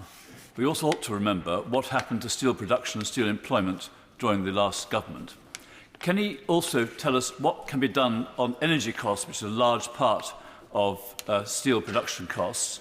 And as a final point, can he confirm that this is an industry where the steel cycle worldwide has a massive impact, and that the House will be grateful to him for doing all he can to mitigate the effects on this country? Secretary of State. I agree with my right honourable friend, and I wasn't aware that he had that early experience in the steel sector. I don't want to make a partisan point, but perhaps I can take it in a historical sense to illustrate that the steel sector has involved periods of turbulence and difficulty in this country around the world and is clearly going through one. It was the case that between 1997 and 2010 that steel production fell by 50%, and so did employment. But I don't blame that on the government of the day. It was a feature of the market at the time, but I do think that we should learn the lessons from some of the decisions that were taken there. And the Honourable Member for Middlesbrough refers from a sedentary position to the fact that in the Redcar situation, the blast furnaces were mothballed, which made them very difficult to return to service. And so given they did come back with SSI, but it was very difficult to do so. The point is that we should have the maximum continuity that we can and attend to the lessons of that. At the time, there were criticisms made of the approach taken both there and in SSI, and I think that we, in this situation, should learn those lessons and make sure that we should have maximum continuity. Marion Fellows. Thank you, Mr. Speaker, and I thank the Secretary of State for sight of his statement. Since I was sworn in as a member of this House 4 years ago, I've watched 2 Tory Prime Ministers and 2 Business Secretaries fail the steel sector across the UK. They have time and time again refused to level the playing field for steel in relation to energy costs and for rates in England. I've also had to show and have been happy to show solidarity with those in the steel sector who face the likelihood or the prospect at all of not having a job, and for those who work in the supply chains. This is something that we cannot keep on repeating. The UK Government needs to achieve a sector deal for steel and fully commit by their actions to the steel industry's future across the UK. A first step would be to listen to the industry and their concerns on Brexit. I'm glad to hear the Secretary of State say he will do so. This government and this Prime Minister's inaction and apathy towards industry is reminiscent of that of another Tory Prime Minister. We are still recovering for the damage Margaret Thatcher did to the steel industry in Scotland. Does this Tory government recognise the danger inherent in pursuing their current policy regarding industrial strategy? In 2015, the SNP Scottish Government, by contrast, saved the Scottish steel industry. They saved the DL Works in my constituency and Clydebridge Works in the Rutherglen and Hamilton West constituency. Indeed, I'm going there on Wednesday to sign the UK Steel Charter with the Scottish Minister for Trade, Investment and Innovation. Will the Secretary of State look to what was done by the SNP Scottish Government in setting up a Scottish Steel Task Force and commit to saving steel across the UK? The Scottish Steel Task Force was a model committed to saving those works, and it did it because it started out with that commitment as its sole objective, in contrast to the then UK Steel Summit that we had in 2015. Minister, you have a grave responsibility here, and I hope you come back and tell us that you have achieved what we all want for British Steel. Well, I would take the honourable lady to recognise that responsibility, and the intention of the group that she described is precisely what I have set out. I think we all need to join forces to provide the best prospects of continuity for these operations. And she refers to important steelworks in Scotland, and sometimes, for the reasons I've said, I think it is necessary for the government to participate in a sector where discontinuities, where interruptions can be so difficult to recover from. And I think she would be generous enough to concede that the £120 million that I informed the House of on the 1st of May gave precisely the possibility for these operations to continue, without which we would not be able to have this discussion about its prospects today. She asks about energy costs. It is true that the energy-intensive industries do incur significantly higher energy costs, obviously, than others. During the last few years, we've paid £291 million of compensation to the energy-intensive sectors, including steel, and through the industrial strategy, there is an energy transformation fund, an industrial energy transformation fund, to increase the energy efficiency of energy-intensive operations that is worth about £1/3 billion. So this constitutes, I think, the kind of action that she would expect to see. We now need to make sure that this is applied to the situation that British Steel faces, so that it can continue to operate and indeed to flourish in the future. We need to speed up a little bit. Simon Clark.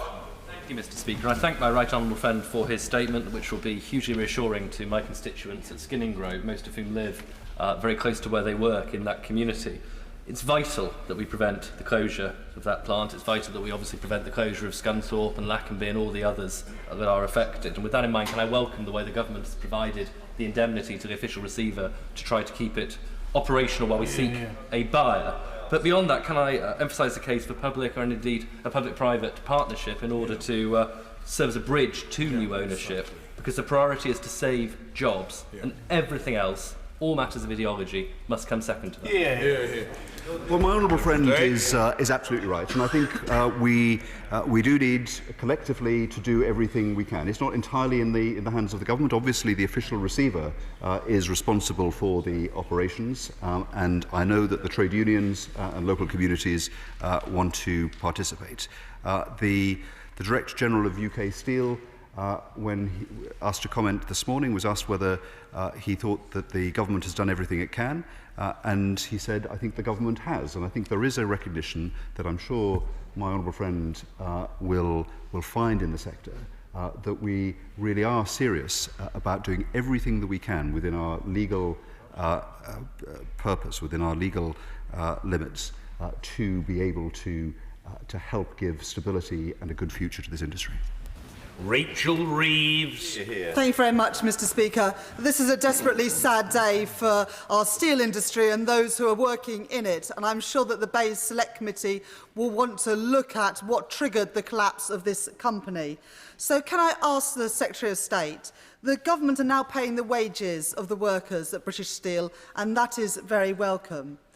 25,000 jobs depend on production continuing.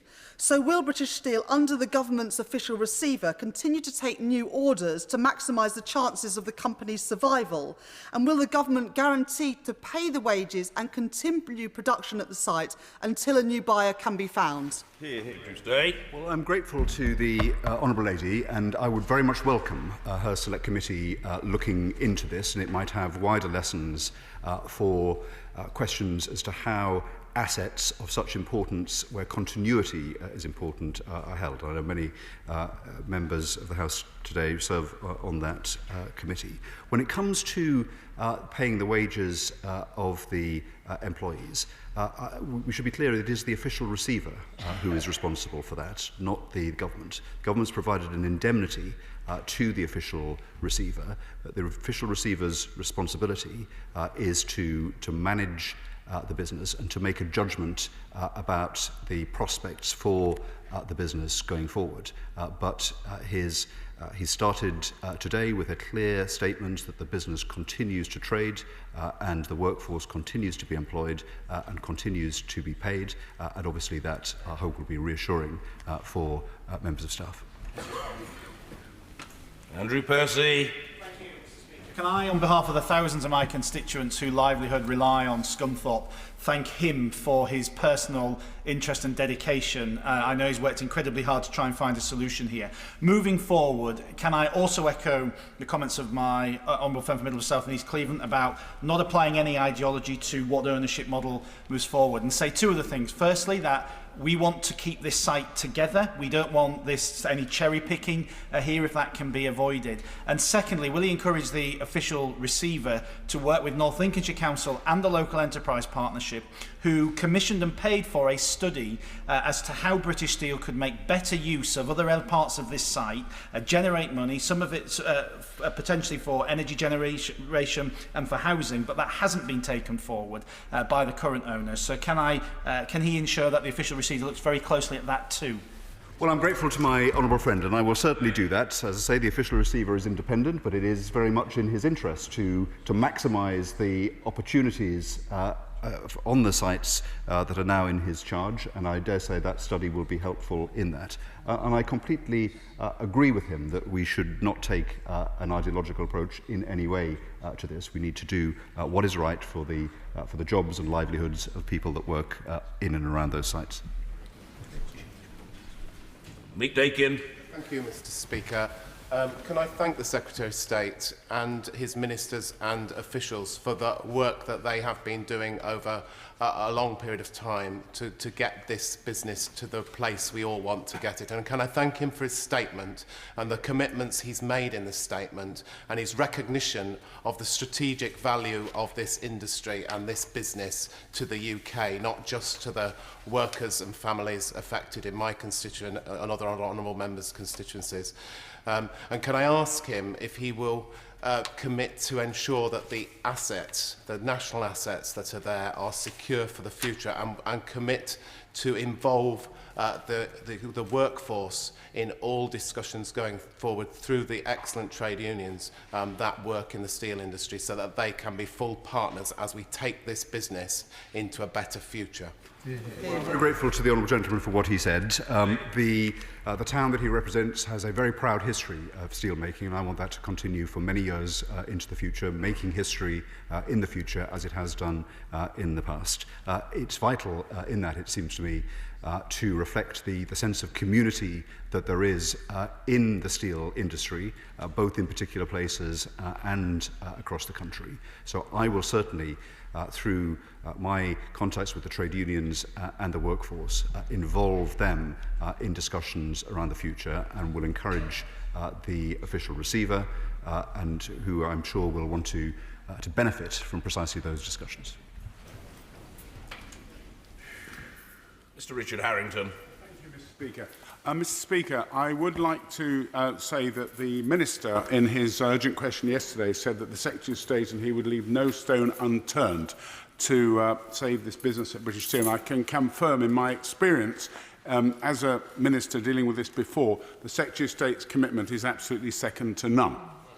I was very impressed with British Steel. I think some of the management were very good that were put in there, and the workforce as well, together with the responsible attitude of the trade unions. I'd like to particularly pick out Roy Rickus of the Community Union, who's very committed to this site. But it would seem to me the company has a good business plan. It produces a product that people want to buy throughout the world. But one of the main dangers, and one of the reasons that's led to this situation, is the threat of WTO and the disgraceful tariffs that this country will be lumbered with if this House is not sensible and votes for a deal to remove the absolute burden that WTO rules would have on the steel industry. Well, I'm grateful to my honourable friend, and I'm grateful for the hard work that he put in his time into understanding and helping the steel industry, and I know it is well appreciated.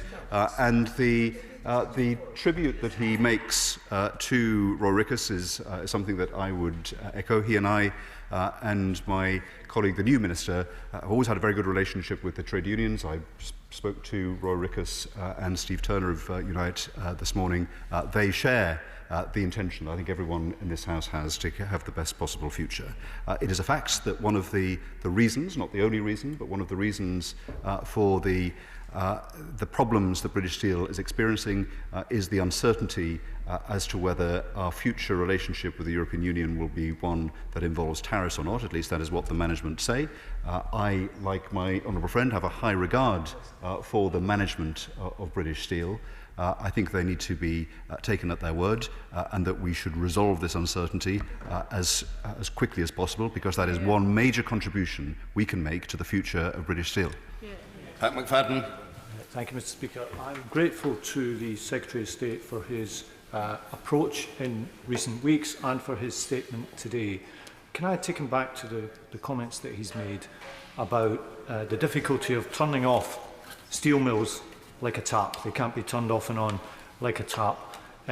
We're all grateful to hear that the wages will continue to be paid for the moment and that the company continues to trade. Could he say anything more about the capacity and commitment of the official receiver to keep that situation going so that a new buyer can be found? I'm grateful to the right honourable gentleman for what he said. It is important that I should state and that the House should recognise that the official receiver is an independent appointment appointed by the court. He has a team of special managers that were appointed today. They're from the firm Ernst & Young.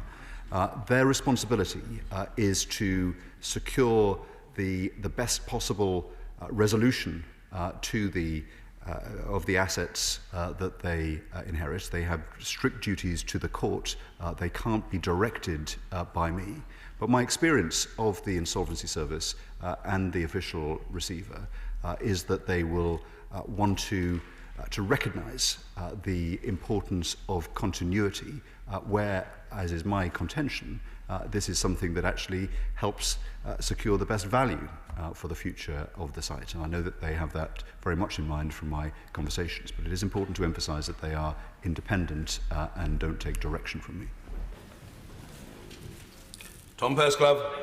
Mr. Speaker, can I really impress upon him the expectation of my constituency in Corby that he must pull out all the stops in order to secure the future of this business?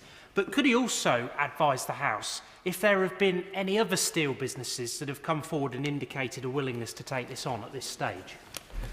I certainly will agree and act on the first part of his question. In terms of other businesses, again, this is a matter for the official receiver, but during the course of the day, and after all, it was just this morning that the company went to court, I have had some indications of interest, but these are very early, and they are for the official receiver to consider. My view is that, and I intend to be active in helping promote these important assets to prospective investors, whether or not they are currently aware of the opportunity that this may give them to invest in successful facilities in the future.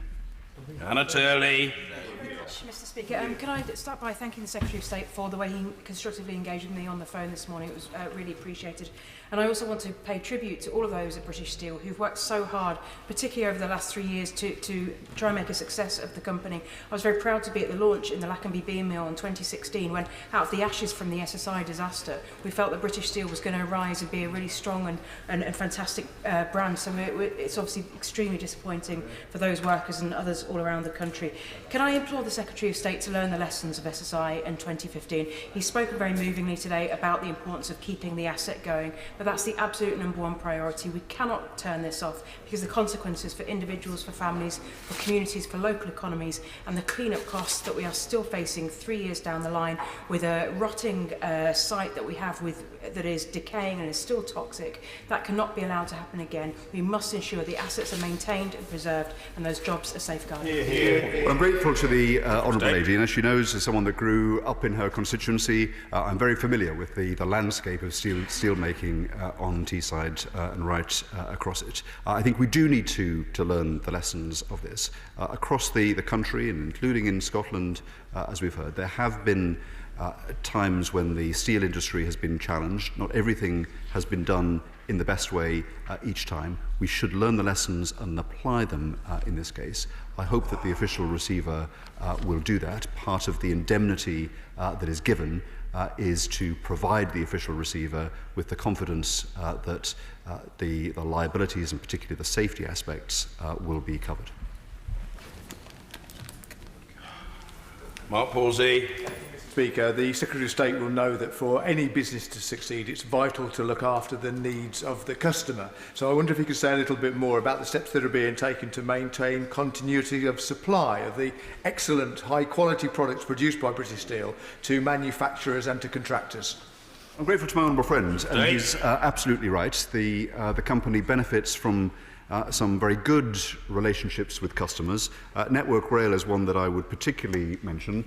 It is important to both sides of that relationship. And I have to say that Network Rail have been, I think, particularly understanding and supportive of British Steel's difficulties. And I hope very much that they will be part of the solution to resolve the difficulties that the operations have been facing.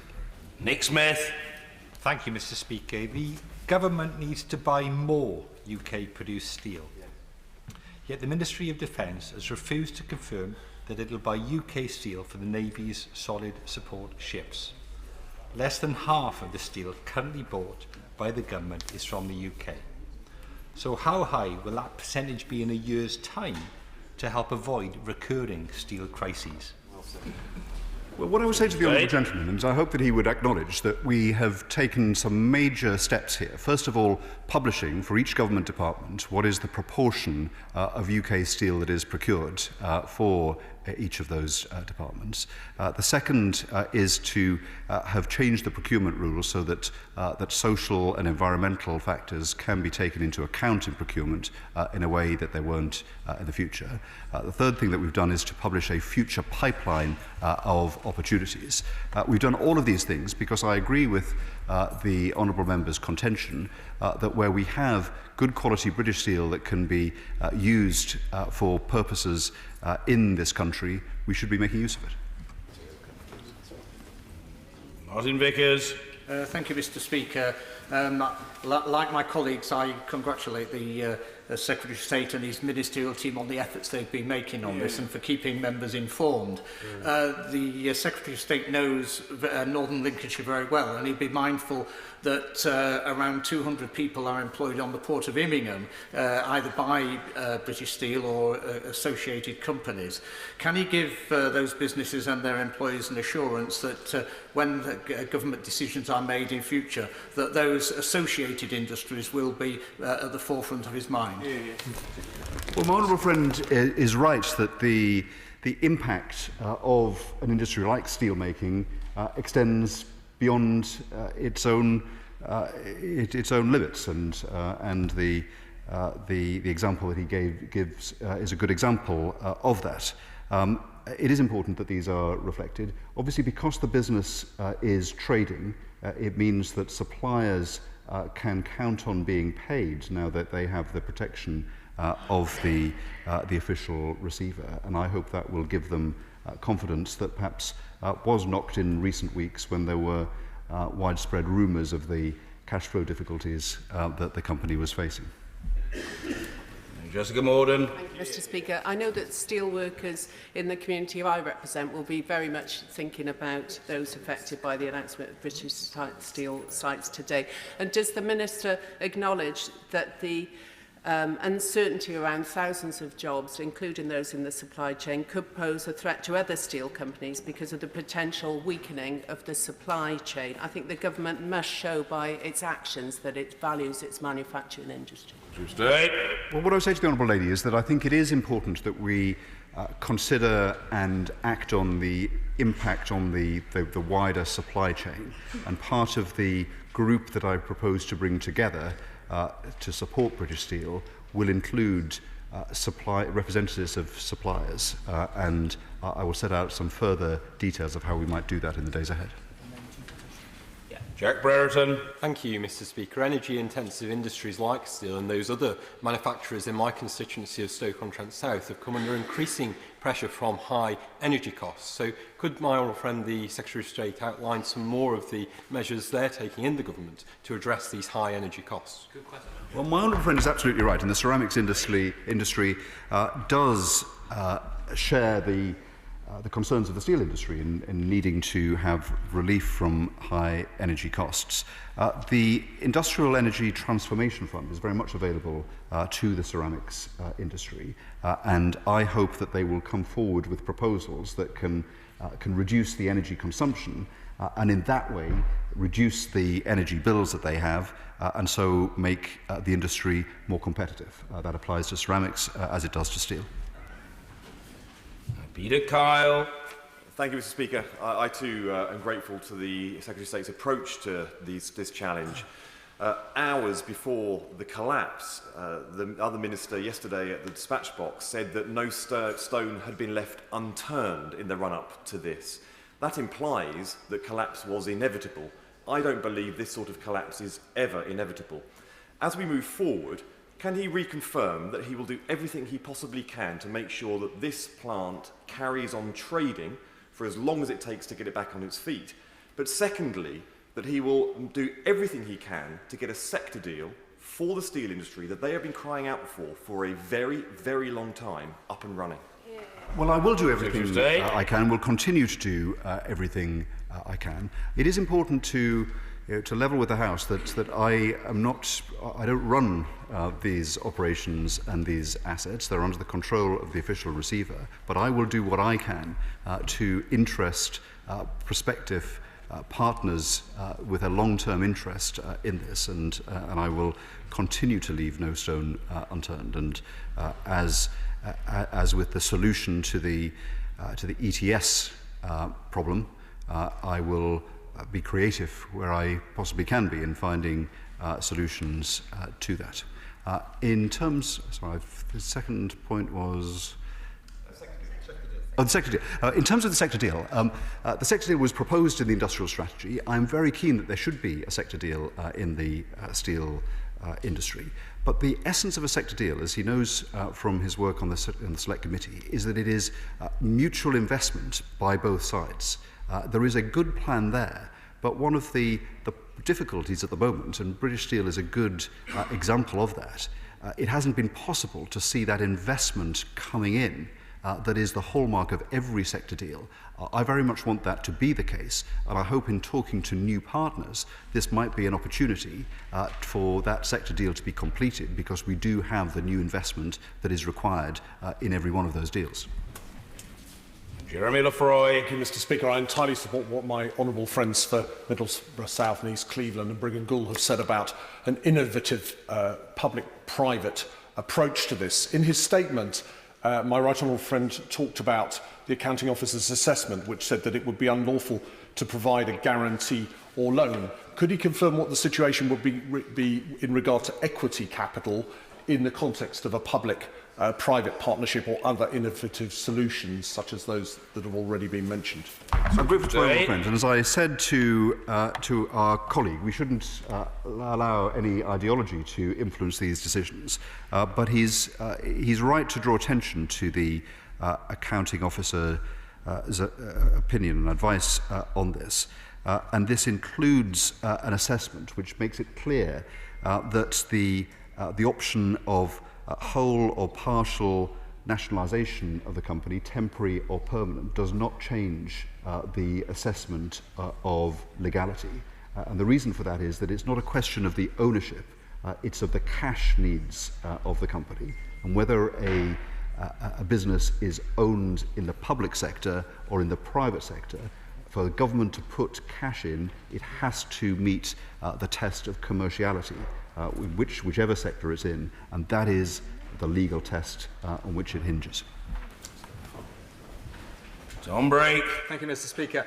The action taken so far is welcome, but it's still clearly a very disturbing time for workers and suppliers. We heard earlier that British Steel invested £40 million in Escoval, something which the Select Committee may indeed want to look at. At the same time, the French state and local government bodies invested an equivalent sum of £40 million in that steel mill. Is there anything the government could learn from that, perhaps? And could I encourage him to be creative in the way that he was suggesting he would be around perhaps setting up a Brexit fund that could support businesses that are struggling as a result of Brexit? It's not a question of having the fund available, it's a question of the legality of being able to deploy funds. And he will know, and this House will know, that I have I think, a good record of being able to invest alongside private businesses where it secures jobs and innovation, and that is absolutely something that I would do in the steel sector. One of the requirements, one of the legal requirements is that there is, when we're meeting the legal requirements, is to show that there is a co-investment from a private investor. And when it comes to the situation in France, there was substantial investment on both sides. And the same was not available in this case, which is one of the reasons why the advice that I was given was of the nature that it was.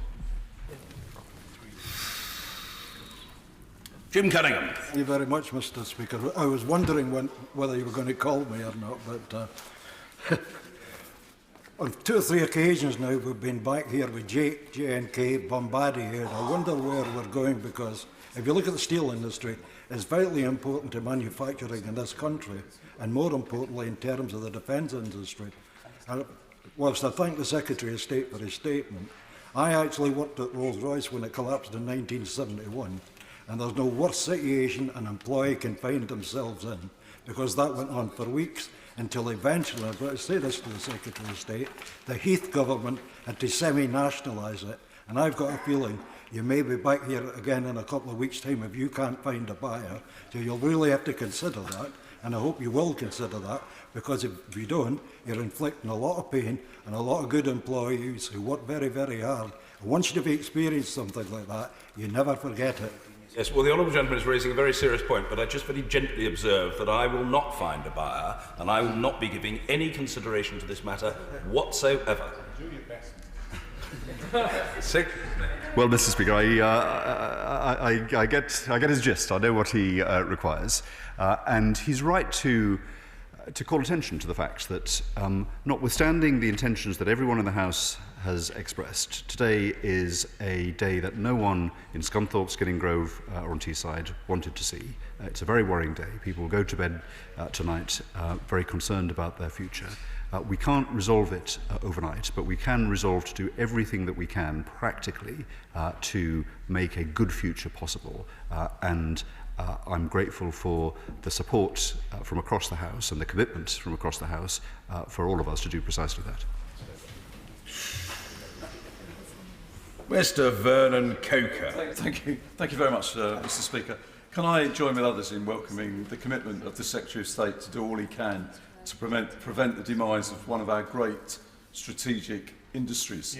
And in light of that, can I ask the Secretary of State if he could explain to the House the point that he's made in his statement, says the government is providing an indemnity to the official receiver who is now responsible for the operations. Can you explain a little bit more what that actually means, how long that will last, and whether it will actually give the time for the official receiver to find another owner for the steelworks there? I think some clarity on that would be really helpful to us. Well, I will put, if I'm legally permitted, and I don't see why I shouldn't be, the letter of indemnity in the library of the House. If I'm not, then I'll find a way, perhaps through the Select Committee, to share it. But it reflects the fact that, especially for an industrial facility like a steelworks, it is a hazardous environment with a lot of risk there, and given that the official receiver is legally responsible for that site, then he should be fully indemnified. So the indemnities arise, for example, through liabilities that might arise from carrying out the proper performance of his duties as liquidator, in maintaining, securing and funding the ongoing operation of the company's undertakings and distributing its assets. So it is the work that the official receiver is engaged in has the backing of this indemnity from the Treasury from the outset, from this morning when this letter was sent. Chris Elmore. Thank you, Mr. Speaker. It's quite clear from the Secretary of State's statement that he cares deeply about the issue, but could I take him back to the question from a friend for Hove in relation to the sector deal? He talks about why the deal can't take place. So could I put it to him that the industry clearly is suffering and it's not a cash-rich industry, and in fact could be a good reason to implement the sector deal now and to take that risk to ensure we protect those jobs and the industry going into the future? And if there aren't any other reasons why the deal couldn't take place, it would at least then give us some assurances moving forward. Okay. Yes, I'm grateful for what the honourable gentleman says. I'm very keen to have a sector deal in the steel industry. The nature of sector deals is that it is the government investing in certain capital improvements or research and development programs or training programs, and the industry investing alongside. That is the essence of the deal. As is evident in the case of British Steel, it hasn't been possible for them to invest, and that is one of the reasons, that is the reason, that it hasn't been possible to conclude it. But given that, I think he makes a very reasonable point that separate perhaps from the sector deal are the things that could be done for a sector that is going through what is evidently a challenging time, not just here but around the world. Thank you. Order. 10-minute rule motion. Toby Perkins. Thank you, Mr. Speaker. I beg to move that leave be given to bring a bill to make it a criminal offence to demand money to vacate an unauthorised encampment and for connected purposes. Madam Deputy Speaker, the relationship between the traveller community and the resident community is one of the most tense of any of those in our society. As members of Parliament, we are often contacted to support those caught up in this unhappy collision between these two groups, and successive governments have failed to bridge this gap. I know that I am not the only member who has faced these issues in my constituency by the sheer weight of honourable members who have volunteered to be co-sponsors of this bill. Usually, Madam Deputy Speaker, getting other members to be co-sponsors of a bill is an arduous and time-consuming task requiring the calling in of favours or at least a good deal of doleful pleading. In this case, I had received the requisite 11 volunteers within a few moments of emailing round my request for co-sponsors, and indeed as many as 41 honourable and right honourable members have expressed an interest in being viewed as supporters of the bill. This bill seeks to build on current legislation to make a specific offence for people to demand money to vacate an unauthorised encampment, as has happened on several occasions that I've been made aware of in my constituency. It's worth saying, Madam Deputy Speaker, that I entirely understand that the traveller community face a good deal of prejudice and discrimination themselves. I also think it is lamentable that successive governments, and perhaps particularly this one, have spoken the language of supporting traveller communities whilst failing to take the requisite steps to ensure that there are an adequate number of legitimate sites. We in this place will make the job of our overstretched police forces a much easier one if we do ensure that there are sufficient legitimate sites. I also have to confess that some may see my own contribution to be a little two-faced here. I'm happy to call for more sites, but when the recent local plan for the borough of Chesterfield went out for consultation, I have to say that I considered all 6 of the potential venues for a traveller site identified by the council to be inappropriate. And I do recognise that if we wait for a resident community that positively demands a site, we'll be waiting a long time. But I do think that whilst planning guidance needs looking at, because all of the sites identified in Chesterfield were on council estates in very built-up communities and were clearly inappropriate and would add to greater division and unrest in the community.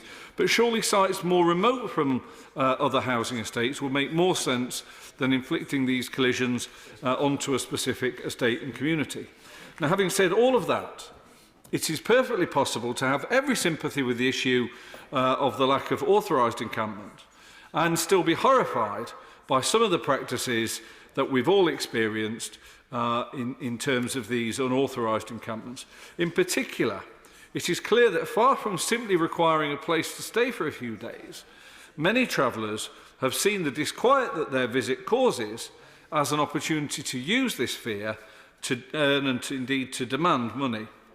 There are already a number of different pieces of legislation that consider the issue of trespass and of encampments, but my bill will deal with a very specific offence of demanding money to leave a site that people are not entitled to be on in the first place.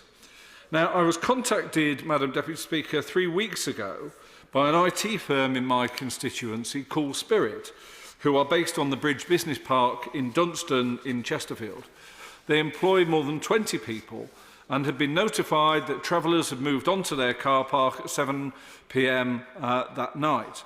The owner, Damon Robertson, attended and attempted to encourage the travellers to leave. He explained that the use of his car park would prevent his staff attending work the following day. Immediately, the travellers suggested that he pay them £2,500 to leave the site, alongside threats to himself, his wife, and his property. They also informed him, Madam Deputy Speaker, that it would cost him a lot more than that to employ bailiffs to remove them from the site. Now, to his amazement, the police officer who eventually attended seemed to think that this was an offer worthy of consideration. And the company were not alone, I know, in feeling utterly abandoned by the forces of law and order, and as if the law was kinder to those who were breaking the law than those who were attempting to uphold their legal rights. Eventually, after my intervention, the police did take a more helpful approach, and I think it's only fair to acknowledge that the Derbyshire Police and Crime Commissioner, Harjil Dinser, has taken a very proactive approach in attempting to get these offences policed more robustly. But too often, the experience of business and landowners is that the victims are on the wrong side of the law. Now, this was not the first time that this strategy of using an illegal encampment to extort money had been used in Chesterfield. Last August, travellers arrived on the cricket square at the famous Queen's Park cricket ground in Chesterfield on a Friday night. They arrived just an hour before a Junior Cup cricket final was due to start. Dozens of parents and supporters, plus the 22 children due to play the cup final, arrived, only to discover that play was impossible due to a caravan being sighted on a good length just outside the off-stump, with further vehicles pitched up at gully, square leg and extra cover.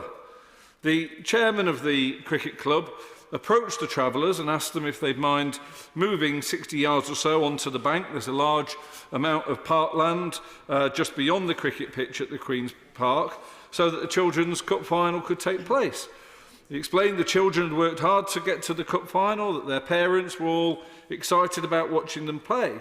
Again, he was told that the travellers would be willing to move 60 yards onto the bank, but that this inconvenience wouldn't come cheap. They'd require £10,000 and the return ferry fares to Ireland in order to move.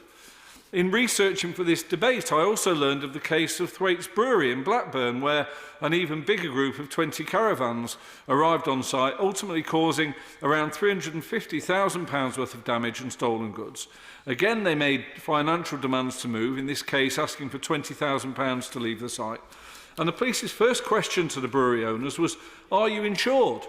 Now, let's stop for a moment as legislators, Madam Deputy Speaker, and ask what kind of a law and what kind of a service we are presiding over, when the first question the police ask a victim of crime is not, is an offence being committed, but are you insured? In that case, the police eventually, and uniquely as far as I've been able to establish, prosecuted the travellers for the offence of blackmail alongside the criminal damage prosecution. Although the Chief Executive of Thwaites Brewery, Richard Bailey, told me that he believes that the blackmail prosecution was only sought as an addendum to the criminal damage case. When I asked the government how many prosecutions for blackmail there have been for the offence of demanding money in order to leave a site that someone is on unlawfully in the first place, the government confirmed that they did not hold this data. My diligent staff, Madam Deputy Speaker, have worked night and day to try and find other examples of convictions for this offence under existing legislation and have been unable to find any. So, Madam Deputy Speaker, it is not enough for us in this place to allow public authorities, whether it be the police or the council, to expect that private landowners should pay thousands of pounds to regain unfettered access to their own land because of the failure of public authorities to provide adequate authorised facilities and the failure of us as legislators to provide usable legislation and policing resources to support landowners to rid their sites of illegal occupants. This bill will not address all of the issues, but it will at least create one new tool for the police and landowners and will discourage those people who might be tempted to try and raise money through demanding cash to leave premises they shouldn't be on in the first place. This issue is causing a huge deal of distress, fear and mistrust, and it stands with us as MPs to tackle these issues at a time when Parliament is passing precious little other legislation. This bill enjoys cross-party support and I know will be popular not just among members across this House, but more importantly to business owners and families across the land. So can I encourage the Government to find time in their schedule to support the later stages of the Unauthorised Encampments Bill?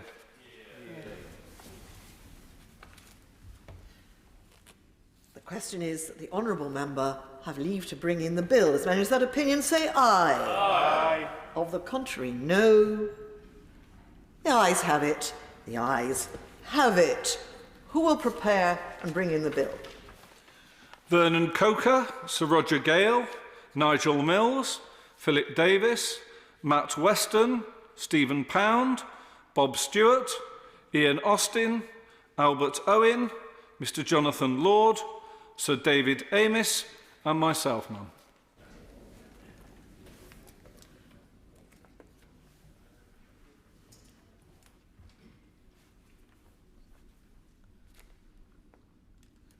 Toby Perkins.